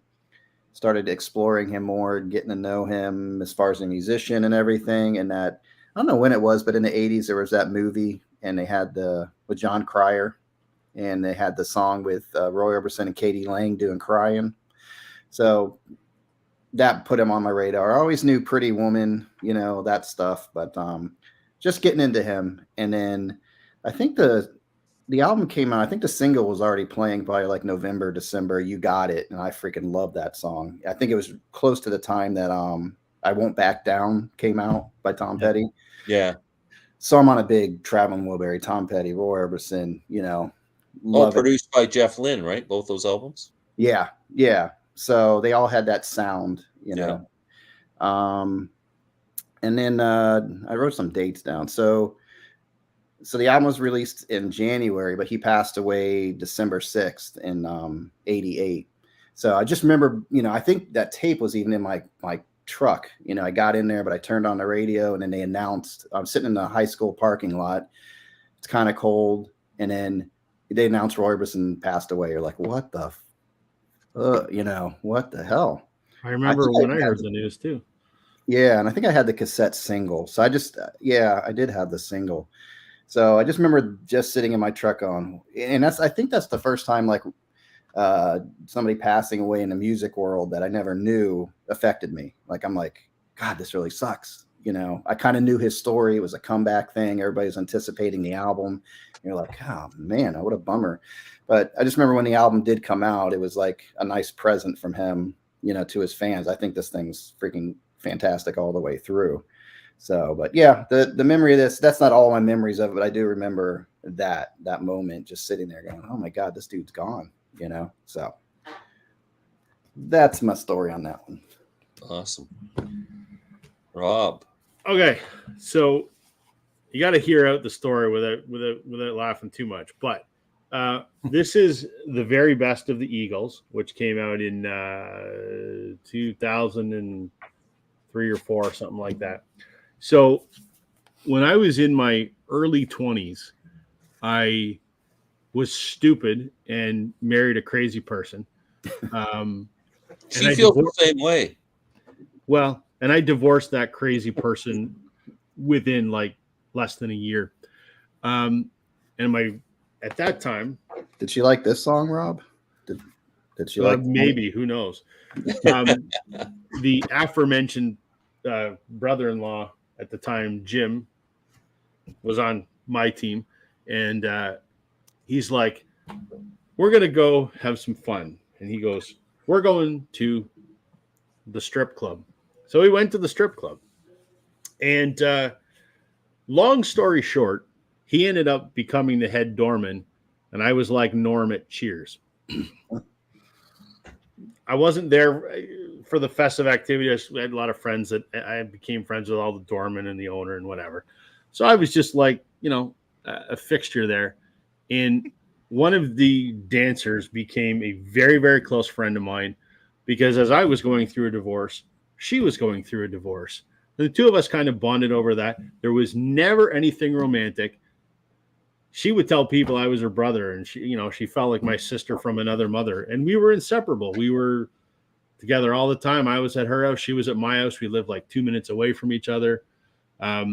People thought we were together because we were together all the time. Christmas time comes along, and we're both Eagles fans. Christmas time comes along, and I give her this for Christmas, and she laughs and hands me my Christmas present, and I open it up, and she has bought me That's the funny. exact same thing. Wow. So it was a great time, actually, because I was going through some shit, but I found a great friend that was going through the same shit, and it was just we helped each other get through that shit, and nothing romantic about it, never was, but it's a friendship I'll always treasure. And every time I listen to this, I think of her. She lives in Texas now, so I rarely see her, but it was a great time. But did you try, Rob? Did you try at least once? Just I was never interested. No. Okay. She was way out of my league. That's when you try hard. Yeah, wasn't interested. Yeah. Well, yeah, you're probably like, I don't want anything to do with women at this point. Yeah. Let's see if Alex has a music story first. Oh, Alex, do you have a musical memory you want to share? Are you making one right now? Did you lose your virginity? Just don't be boring. like you usually are. Well, Did someone pour some sugar on you? Yeah, I think of like just certain very random songs that come to mind that just for whatever reason hold like such a special place for me. And one, Rob, I know we were talking, gosh, a couple weeks ago, we were sort of bonding over, similar experience with losing our dads and, Right. and sort of. Well, you that should sort of watch the stuff. beginning of this live stream. I go into that story a little bit more. Yeah. Oh, well, I'll bring it down. I'll bring down the group again. You and I will talk about it one of these days offline. Yeah. But I remember when I was young and getting into, music or, whatever, and I started playing guitar and all that kind of stuff. I, for whatever reason, I don't, again, like this is a song that I don't necessarily love the song. It's a good song, but it just meant a lot to us too. My dad and I, and it's from Bob Seger's Night Moves album, the song Main Street. When I first started like learning guitar and stuff like that, my guitar teacher, that little like lead part in the beginning was like one of the first things that I was learning. Yeah.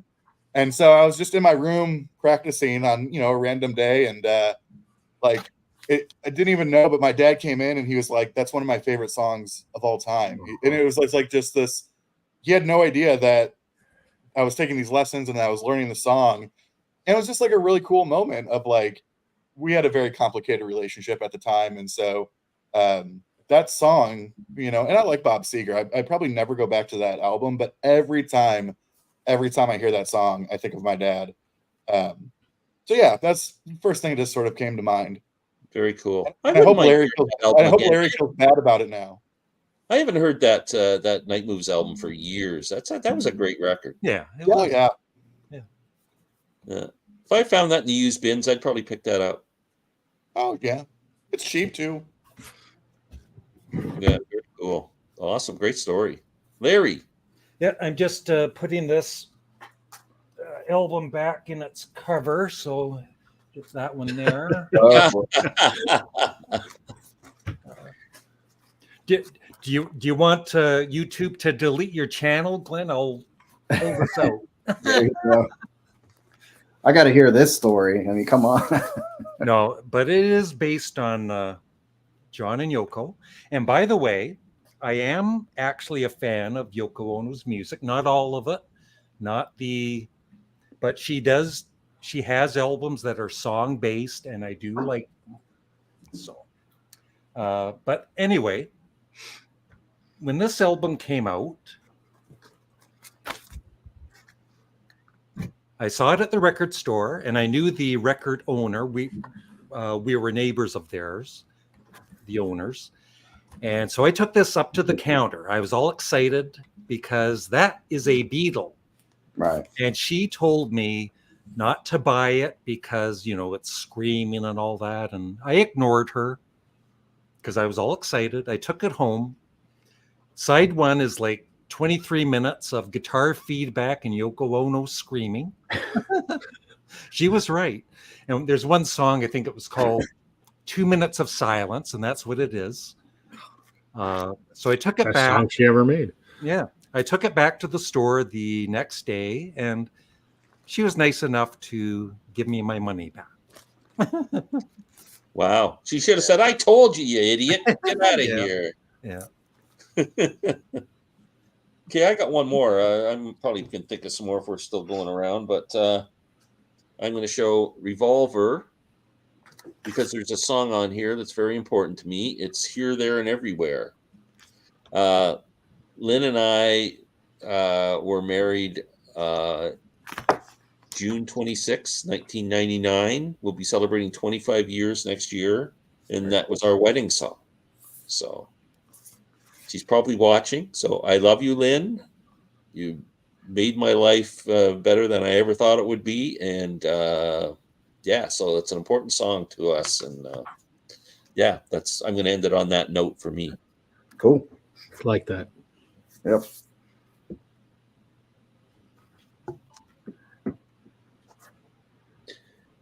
Let me see if anybody else is hanging out here. Big fan of Circus Magazine. So is Steve. Oh yeah, circus. That's right. Weren't you at the bar and you Why were are you? sampling craft beer, Alex? Oh, Trippy, if you must know, it was because I was sampling too many beers yesterday, and I don't feel very good today. Your Oh boy. music, all of a sudden your voice went all weird. Oh man, There you go. That's better. I drank too much yesterday. That's the short answer. Okay. So, Apart from Paying beer price. songs, for me it was Kinks. You really got me. Yeah, that was a bit of a game changer too, because that was the heaviest song I'd ever heard when that came out. Yardbirds for Your Love, Mr. Tambourine Man, yeah, for sure. Stone Satisfaction, yeah, excellent songs. Yep. Choices there. Cream was good. Cream was a good magazine, yeah. Lester Bangs. Remember, always got excited seeing the Yardbirds, one band I never saw live, only on TV. Eagles, Please Come Home for Christmas. That is a pretty good Christmas. As much as I hate Christmas music, I like the way they do that. The Brass Rail. Do you have I the got Ray Charles? MP3 pin drive, computer, and iPhone. It's got it covered. Moral of the story, Rob, always befriend strippers. Exactly. I always liked Dylan's Positively 4th Street when it came out. Yeah, another great one. my favorite Dylan song. The Manor. Not the brass rail. Oh. Sparks, Ween, and Yoko. Aka, the Unholy Alliance. Oh, the world's a stage. If Yoko could actually sing, she's great, actually. Nice Nylon Curtain, John. Great album. Oh, yeah. Never forget, I was at an open air festival and John Lennon came on the PA on a phone call from the hospital when Yoko was having their baby. He was very emotional. Wow. That's very cool. Oh, well. Awesome. Do we want to go another round, or I'm done? But I got more. You got more, I Joe? want to keep showing them I'm good. I can do one more that's worth. Yeah, it's for all you trippy fellows out there. Neil Young. So Neil Young Arc. I know this is not a favorite of everybody's. I actually listened to this recently because I got that box set that came out with this in it. And Rust Never Sleeps? Is that the same one? So I gave it a listen. I'm like, I actually got it. I don't know if it's because of discovering jazz in the past year. I'm able to understand things like this a little bit more. Because it is a lot of distortion, just a lot of talking and whatever. Not even really talking. Just I think he, Once I Thought I Saw You, that song, he keeps kind of mentioning that in here. So, but I remember when I first heard this came out, in the late 80s or something? No, 90s, whatever it was. And it might have been under the influence of something that might have helped my mind, like take me to places. But I remember just like sitting on my friend's couch and then kind of like leaving my body basically and listening to this and all the distortion and all the lines. Next thing I know, I'm like running down the guitar strings. I just remember this vividly, going through the chord to the amp and I had this crazy, just trippy experience. So that's definitely a memory I have of Neil Young Arc. So I've never heard that album. No, it's just all guitar feedback mainly. Oh, is it? Mm-hmm. Yeah. But like I said, you might want to just give it a listen because I didn't get it when I was younger, but I kind of get it now, what he was doing. I actually have a story similar with Neil Young. About 10 years ago, I saw Neil Young in concert with my youngest son in Kingston, Ontario. And he was with Crazy Horse. And he put on a great show, and we were up pretty close. But there was one point during the concert where he just did guitar feedback for like 15 minutes, right? And I loved it. Like, it's Neil, right? He's going to do whatever he wants to do. And my son and I really enjoyed the concert overall. And I just remember when we were leaving the concert, I overheard this other couple saying, well, that was disappointing because they're probably going there to listen to, Neil Young's hit songs, right? And Neil's not going to just play all of his hits, right? Yeah, he has a huge catalog. It's like, what do you pick? Yeah. I gotta put this up. My wife, that was so nice, Glenn. Now I feel like I have to buy that damn. That's the only reason he said it. Oh, look at Rob coming in. Yeah, Rob, I will have to think about it. I asked her to get me Bone Machine for Christmas because I haven't picked it up on vinyl yet.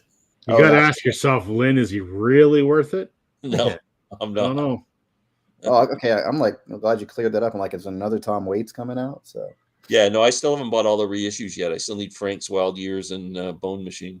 yeah, I got all of them. And Glenn would really like that new Peter Gabriel on vinyl. Well, I want to. Alex is a big Peter Gabriel fan. I know he's excited for the new release. Before you came on, Alex, I was mentioning that for some reason Amazon in Canada is not even showing the CD available at all, and the Wow. records, like there's about 3 different versions and up to $200 a record. My buddy told me it's $100 to buy it, a regular record. Wow. What do you know about this release? So there's, I guess, technically 3 No, 3. versions in the sense. Can you hear me okay? Yeah. Yeah. Okay. So there's 2 different versions of the record that are 2 different mixes. So it's the dark mix and the bright mix. They're both the same price. Here in the States, they're retailing for either $40 or $45 each, which is a lot. They're 11% off right now. Yeah, I think they're like 40 or something on Amazon. But then there's also a box set. The box set will say it's 4 LPs, but that's just because it includes both mixes. So it's 4 LPs, but it'd be the same thing as just buying both. That's records. $210 up here. Yeah, and I'm sure there's there's Blu-ray or CD or a booklet or something like that involved with it. But yeah, I don't know, it's crazy. So what is the difference in the mixes? Do you know? So he actually worked with 2 different engineers and 2 different mixing and mastering engineers for those mixes. So it's creative, it's cool. I haven't done like a side-by-side listen. It's not like they're complete reworkings of the song, but they are different mixes apparently done by 2 different engineers. So do we need to kind of wait and see which one seems to be the most popular mix if you just want to buy one? Like, I don't want to buy one and somebody says, "Nah, you should have got the other mix. It's way better." Well, when he was first releasing the singles, because he released a single with every full moon over the last year, there would be every one of the singles would have the bright mix and the dark mix. And so when I first started seeing them, I was like, "Is this like a happy version and a sad version?" Like what? And they're not. They're very similar.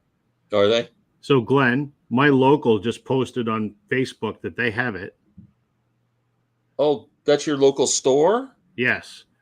Good. The one that I prefer down in Dundas, Ontario, and he's got it for $69.95 on vinyl. For the vinyl. Yeah. Yeah, I think I'm going to stick with a CD. I can't afford $70 for a freaking Peter And he Gabriel. took a picture of the Amazon.ca listing, and it's $91.99. Yeah, it's ridiculous. It kind of, and I don't like it when they release, other versions later or give you this deluxe. Yeah, I don't like that. But that's the way it is now. Yeah, but this kind of is taking the fun out of it a little bit too, like having these options. It's kind of like back when Sgt. Pepper came out, right? And then 4 months later, extra songs, the deluxe version. No, I'm saying like right. I hate Oh that. yeah. Okay.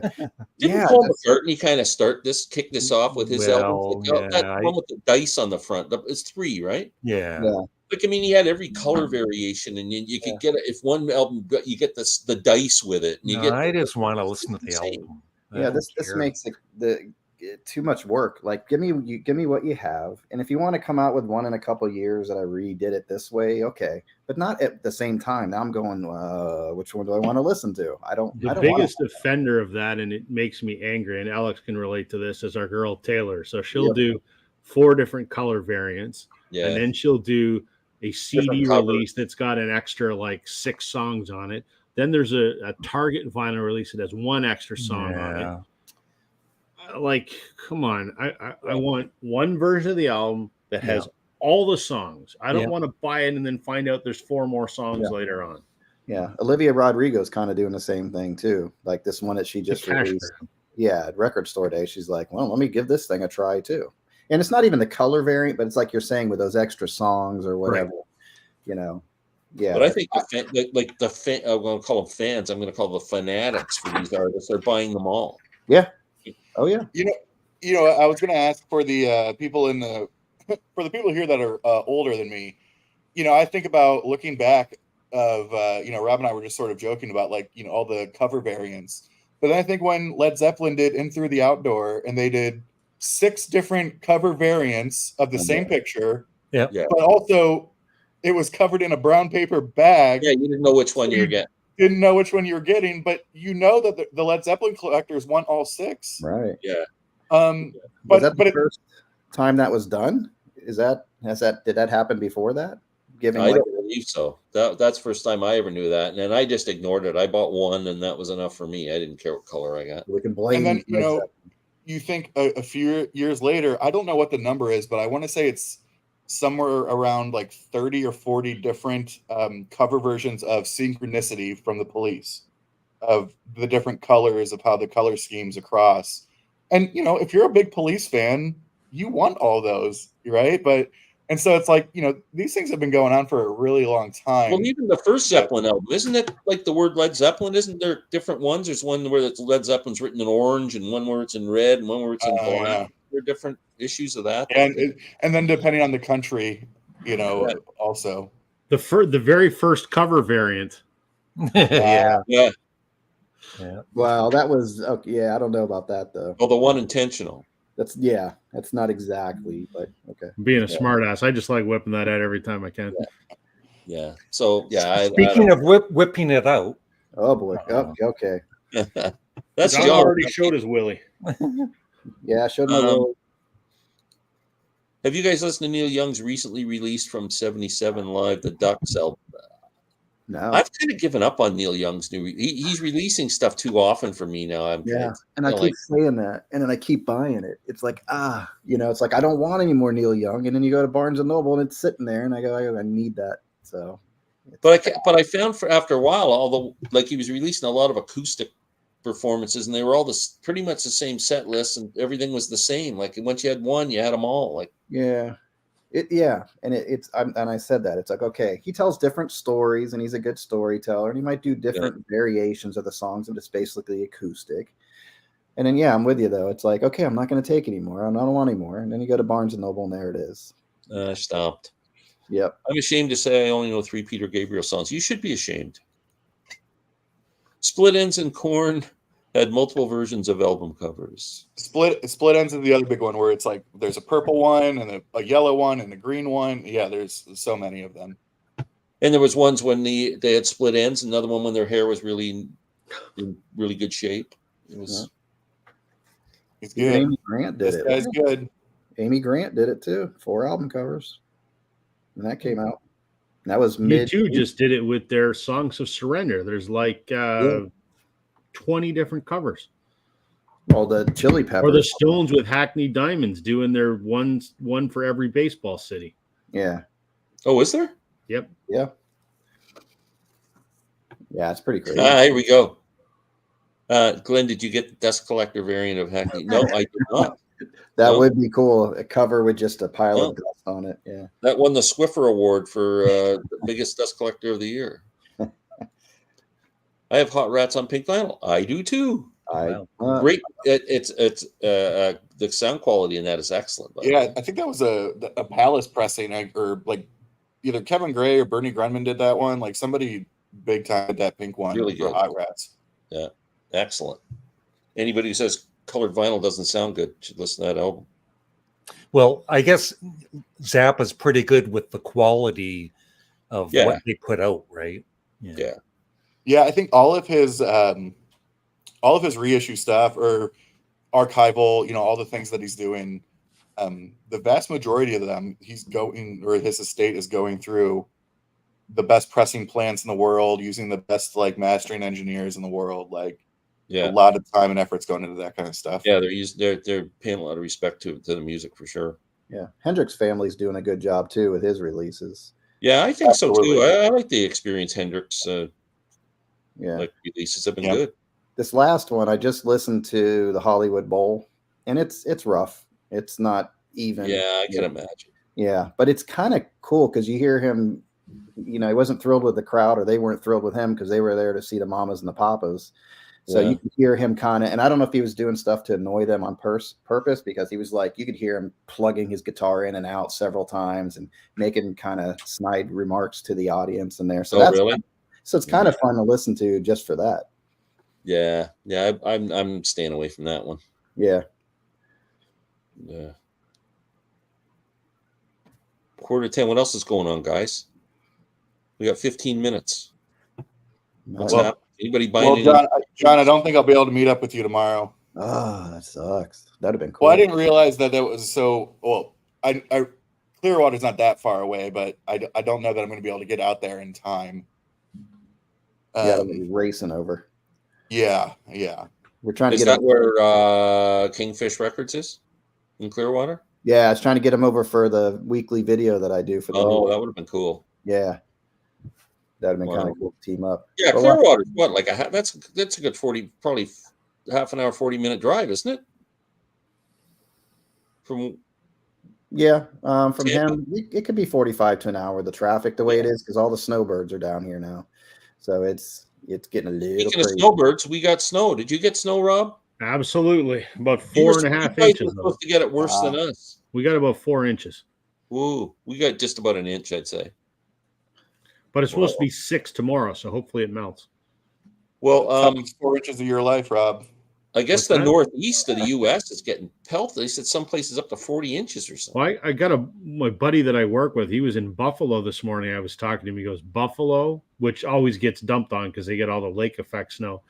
He goes, I didn't even bother going anywhere till lunch because Buffalo just got hammered last night. Wow. It's too early for this shit. That's not good. Look at even in KC, they got snow. Yeah. In Florida, it's like, okay, do I bring my jacket? Okay, I need my jacket now. But 5 minutes. Well, my daughter told me they had the furnace on in Orlando. She said she had her furnace going. At night, it's nice and cold, but freaking during the day, it just pisses me off because we get hot summers all the time. Give me some cold weather, damn it, I really detest when people say that. Come and live up here for fucking 4 months and see how you like this shit. There's that Florida snow right there for you, Rob. Good Lord. And I love the people that go, ooh, it's snowing. Yeah, come and shovel my driveway for a month and see how you like it. Yeah, I'm the same. I hate snow. I said to my wife the other day, my family arrived in Canada in 1832. And I don't understand why in the spring of 1833 they went, screw this, we're going south. Yeah. Right? Like they lived in a friggin' like sod hut the first winter. Wouldn't you go, enough of this nonsense? That's why I'm so jealous of people who live in the U.S. south of the border, because they can take advantage of any climate they like. Yep. If you want to go live in snow, you can go to Colorado and have a great time. You want to go live in the heat, Arizona, Florida, wherever. I wish we had those options. We have snow and snow.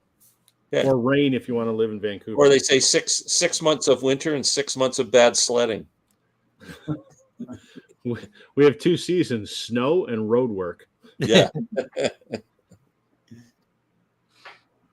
Okay, so Roy is pushing this Neil Young Ducks album. I've heard it was good. I should give it. Maybe I'll. Oh, I was going to say I'll listen to it on Spotify, but I won't. Yeah. I'll write it down. It's been cold here the last 2 days. Seriously, been wearing sweaters. Oh, you don't even know cold, Marcia. You don't even know cold. Nope. That's why I left Michigan, Rob. Couldn't stand the winters. Yeah, I'm with you. The older I get, the more I hate it. If I had the money, I would buy a place in Florida and be down there 6 months a year. Jack, KC, greetings to my unknown neighbor. Oh, another KC person. Keith, Jack, Randall Nelson. Canada's option. Yeah, go to BC and that's rain. Yeah. The only place more expensive to live than Toronto. Yeah. No thanks. Originally from Detroit. I know. Oh, okay, fair enough. Do you know what we're talking about then? Jimi Hendrix Estate needs to release Black Gold. I don't know what Black Gold is. I don't either.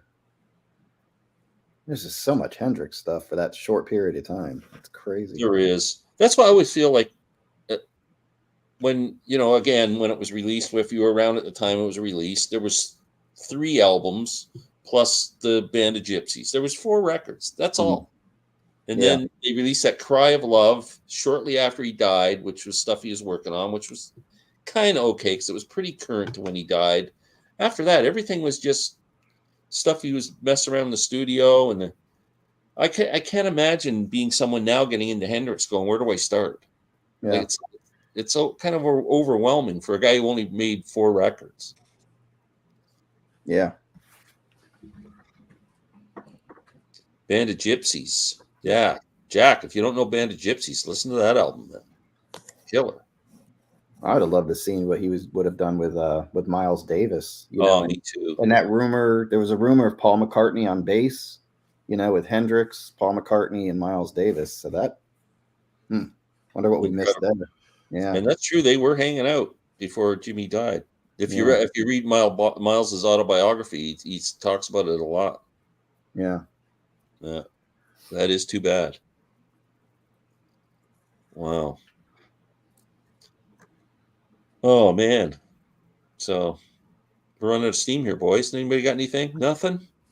Tell us about your channels. Let's do that. John, you start. We're all modest. We don't want to brag, Come on, John, brag a bit. I have a channel on YouTube, and I walk a lot. I walk in the dark. Sometimes I mow the lawn. Yeah. This is the brightest you'll ever see my lighting right here. Yeah. Yeah. I try It's to very be like, it's very dramatic and suspenseful. You're waiting to see if John's going to get mugged. And John is going to be doing a song reaction to a Ween song soon. on my other channel. Yeah. Strange Brew Reactions, dedicated Bob and Doug McKenzie. I just listened to Ian Thomas, Canadian, had a big hit, 73, Painted Ladies. Yep. That's a cool song. I like that one. That's cool.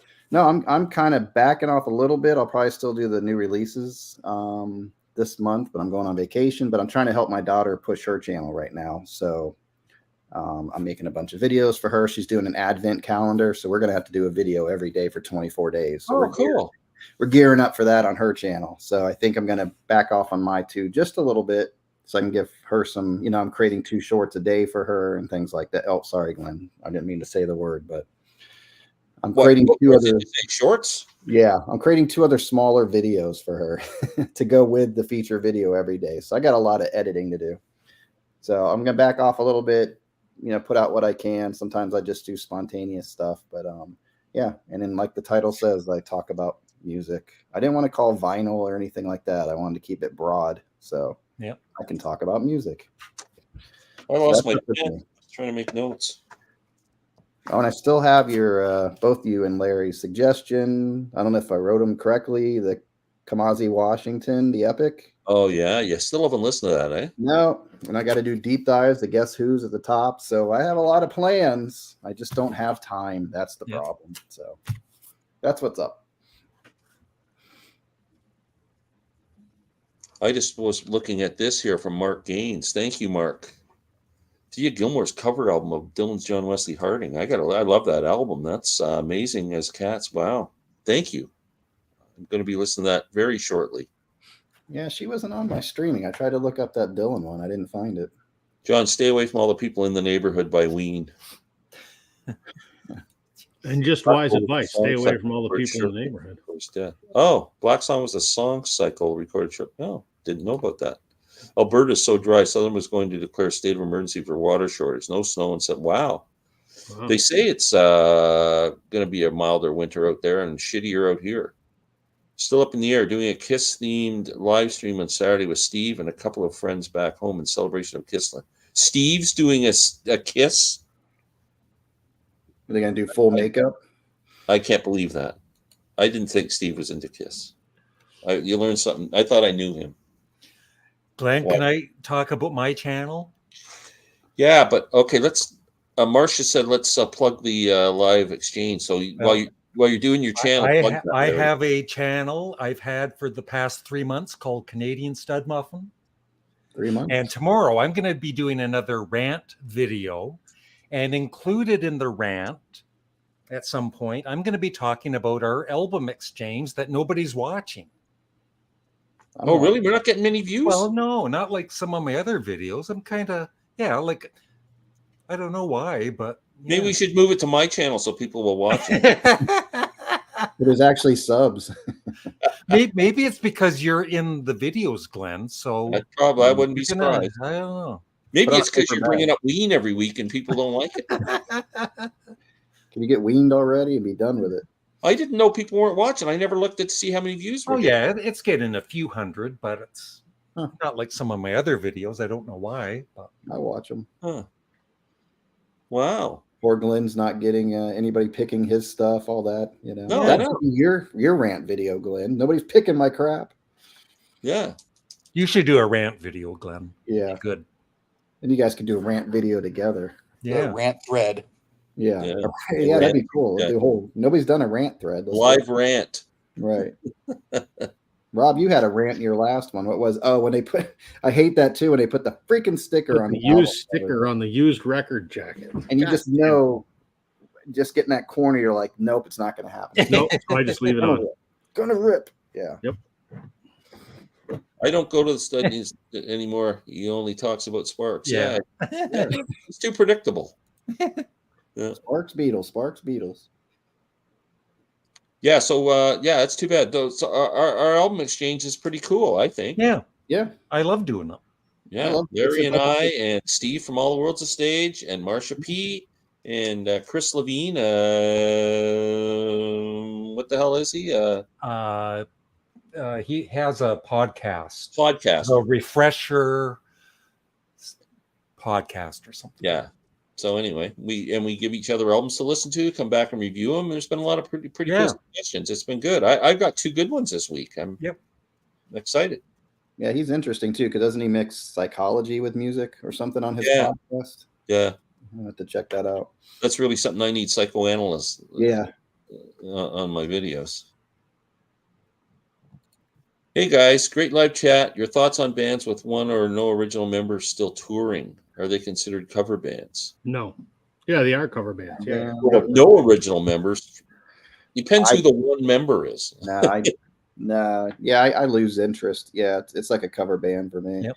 We had Steely Dan only has one original member, but it's still it could still be see- Steely Dan.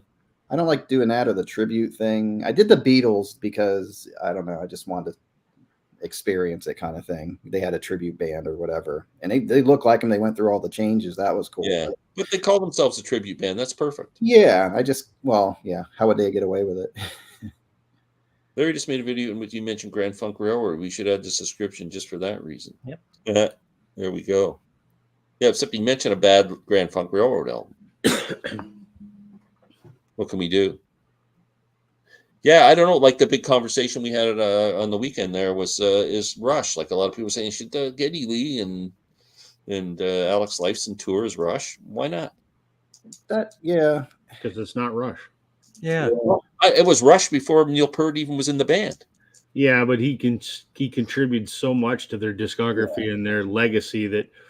But I think Neil would want them to continue. Or as Rush, or I don't think he. or does it matter? Tour Tour is like Lee and Lifeson and just Yeah. play Rush songs.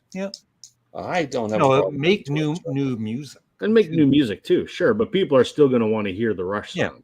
Yeah. It's like Bachman and Cummings touring as Bachman and Cummings, and they play the Guess Who songs. Yeah, I don't know. I'm okay with Rush doing it for some reason. I don't know why. And you probably get a bigger crowd too if you keep the original name. A lot of people aren't going to question. Like when I was watching Bad Company in the '80s, I don't know how many original members were even in there at that point. You know, Paul Rogers was gone. Yeah. You know, so it's got. It's the Stones are. No one seems to. Everybody gets excited about the Stones doing a tour and putting out new albums. There's only 2 members out of 5. Yeah. Well, Ronnie's been there for a while, but yeah, he wasn't. I know, but he wasn't an original member. He joined in 74, Yeah. 75. Glenn, you're starting to rant. I am. Now we got it. Because why is it okay? Everybody loves the Stones' new album. It's like the greatest thing in history. They call themselves the Rolling So, Stones. Glenn, do you want to go with me and see the Guess Who in concert? No. Yes. Well, if you're buying tickets, I'll go there.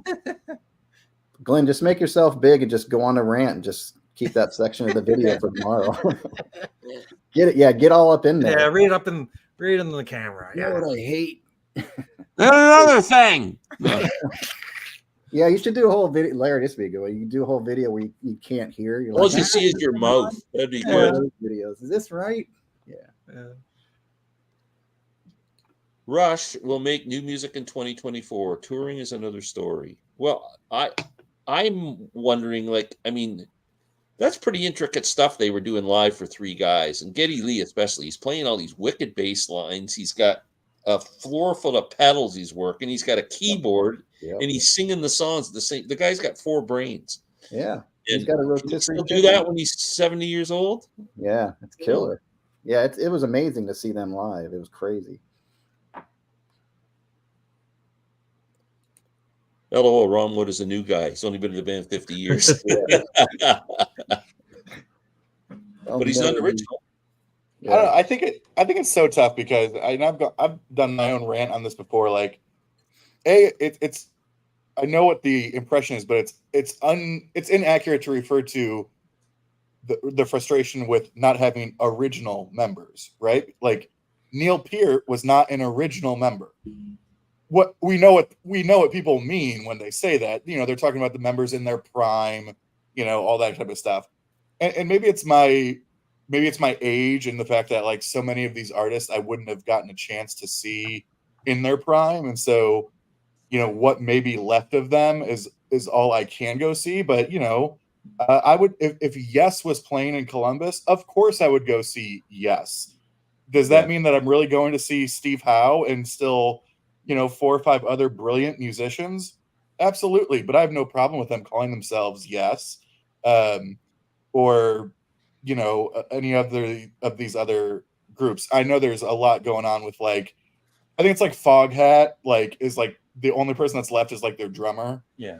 Like something like that. I think there are different pieces of, like, who's in the band, like, what is their creative output right now. But, like, I think there's a lot of these older, quote unquote legacy bands, whatever you want to call them, who might not still have those members from when they were in their prime, but the creative output is still really strong. And I think that is something to, I wasn't a huge fan of Mirror to the Sky, but I support what they're doing. I don't think of it as anything. I thought that was a really good record. Yeah, it's the reality of that band now. It's about 6-7 years ago with Steve Howe and Chris Squire was still around, and the faux John Anderson, John Davidson, or whatever his name is, that they were fantastic. Yeah, I think in a couple of months, again, it's like what's left of that. Kansas is coming to Columbus, and they still have, I think, their drummer and one of their guitarists. Outside of that, like, Steve Walsh is retired years and years and years ago. Their original violin player, Robbie Steinhardt, passed away. It's like all these different things are happening. But the last record that they did was really great, in my opinion. Like, something that I would listen to just as much as, Left Overture or Portent of No Return or some of those other ones. So, I don't know. I get the frustration, but I also look back at some of those bands that had a member die or left in the late 60s or early 70s, and we would have never expected them to just be like, well, I guess we got to change our name now. Like, it's like, our Tony Kaye left the Yes, and now we're bringing in Rick Wakeman. Better call ourselves No. It's like you replace the member and you move on. And then I think the first band that later, ever really stuck to their guns there was Zeppelin, right? Once John Bonham died, they just said, "No way, it's not going to happen again." Yeah. And they've stuck to that. But I think the only reason they've stuck to that is because Robert Plant stuck to that. I think Jimmy Page and John Paul Jones would have done it in a second if Robert Plant hadn't have been so stubborn about it. Yeah, I think we have a certain comfort, closeness level to a band, and in our head, it's what we'll accept of that. If we're not a big fan of it, and they're doing something like that, like a Leonard Skinner thing, I might go see them. But I think if you're real close to a band, you don't want to see that change. Yeah, but what are you going to do? Like the Who? I mean, There's only 2 of them out of 4, 50% of the band. I mean, But if you've never seen those 2, you might want to go see it because you want to see them live, you know? Yeah, I don't know. It's I think musicians want to play music. Mhm. So Just keep writing good stuff or And The guests I wanna who hear it. want to play music. Okay. the Eagles are like, somebody's mentioned the Eagles here. One, yeah. I mean, should they really be touring as the Eagles? It's weird seeing, and I Yep. know, Rob, you said that's a good live album or whatever with what's his name, Vince Neil, or not Vince Neil, Vince And skill. Oh, I'm sure it's No. amazing. Vince Neil with No, the but we need the Vince Vince Neil Neil version. is in the Eagles. I did Yeah. not know that. It's just weird seeing him with them. It's just like that doesn't fit the picture. Yeah. But he's such a great musician. I mean, Yeah, he's. I mean, you can't doubt that, but it's a weird mix for me. yeah. I So thought you- so too until I heard the live album that he's on. I went, okay. I'd in. probably like to listen to the album. I'd probably see him in concert. It just looks weird with him, and it's like he's like sticks out like a sore thumb when you see pictures of him now. Yeah. Yeah, I don't doubt his musicianship at all. I'm dying to read this book, Geddy Lee's book, but it's like $50. I'm going to wait until a couple of months. It'll be 25. Deep Purple's another one. Two bands further gone. I've never seen Killing Joke. Gordy Walker passed away this weekend. I don't know about that. New Peter Gabriel out into the weekend. What I've heard, it sounds promising for multiple spins. Also, John Wetton. Oh, that might be interesting. Don't forget Uriah Heep is Uriah Heep's another one. And I bought their new album that came out, I'm going to say about 4 or 5 years ago. They put an album out and somebody said, that's pretty good. And I bought it. It was actually a good album, but I just couldn't get my head around it being Uriah Heep. Like, it's, they should. That's what I'm talking about. Yeah, it's hard. Some bands you just can't get over it. You can't get past it. Like what if they had dropped George and put Eric Clapton in there? Yeah. Would you have still accepted the Beatles? Yeah. Wasn't there talk of that? Didn't they talk about doing that? Well, John joked around about it. He was like, "Oh, go get Eric." Yeah. Well, he did an amazing job on While My Guitar Gently Weeps. Yeah. Mimicking. I'm sure Clapton could have fit in there pretty well. Yeah. So I wonder what that would have been like. But it would have been weird. Yeah. The Guess Who Not in the Rock and Roll of Fame is a joke. Sold my records. Yeah. Yeah, it is a joke. I don't know why they can't get in. So, anyway, boys. Can the rest of us plug our channel real quick? What's that? I'm the rest of sorry, us we plug our run out channel of real quick? time. All right, we're out of Go ahead, time. finish plugging your channels. Who's You gotta- left? You got started with my name's Rob and I have a YouTube channel. Rob, go ahead. I'm Rob. I have a YouTube channel. A couple things. Bit of a self-serving announcement. I'm closing in on 1,000 subs, so we're getting close, folks. I hope I can get there by the end of December in time for my 2nd-year anniversary. It would be wonderful. Jason Arsenault and I are doing a live stream this coming Sunday night. We do an album exchange as well. We call it the Virtual Vinyl Listeners Club. We just started it last month, so we're doing our first get together to review what we gave each other. So that's going to be on Sunday. That's a new idea. It's not a new idea. It's a borrowed idea. Might get 100 views off that. Can't trademark an idea, Glenn. Not on YouTube. No, I know. That's pretty cool that you're doing that. So we're doing a live stream for anyone that wants to join us. And when's that, Rob? Sunday. It'll be Sunday night. I think we're going to be like 8:30 Sunday night. Ooh, that's a tough time. Ooh, Well, you're gonna compete with Steve. That's fine. No one's going to watch it anyway, but that's when we're doing it. Just It might put be a up little bit later. I'm not sure. We're working out the exact time. I'll put something on my community page in the next day or two. You should do it every other Sunday when Steve's not doing his. We only do it once a month. Oh, okay. We only do it once a month. And then Alex and Jason and I, in the next week or two, are going to record an episode for the Vinyl Community Podcast. So cool. What's the topic? We're tossing a couple ideas around. So if cool. Alex and Jason would answer my email, then we'd get this ball moving a little more. Your topic's a good one, Rob. All right, perfect. Now we just need to get Jason to agree. And you, I can't say what it is. They just hit 100 episodes, right, on the vinyl on the podcast. Yeah. Yep. Very cool. Alex, what are you up to? Yeah, great question. Well, Alex, I have a YouTube channel as well. I'm in Florida right now, but yeah, I guess my channel's been around for almost a month now. Haven't posted anything in just a couple weeks, just a lot of travel and other work stuff, but hoping to get back at it soon. I typically drink a beer and show a bunch of records, so it's real creative over here, that's what we do. So Want generic? yeah. Look at my channel name. That's generic, buddy. That's Right. Okay, so I'm going to take my time to promote myself, to promote Rob, and say, please subscribe to this man's channel and get him over 1,000. He's got an awesome channel. Thanks, Glenn. And please go to Larry Graves' channel and watch our album exchange. That's my thing. And thanks everyone for watching tonight. Much appreciated. We had a pretty good crowd tonight. A lot of great comments, and everybody was awesome. Thank you guys so much. Thanks for watching, everybody. See you guys. Thanks, y'all. Thanks, man.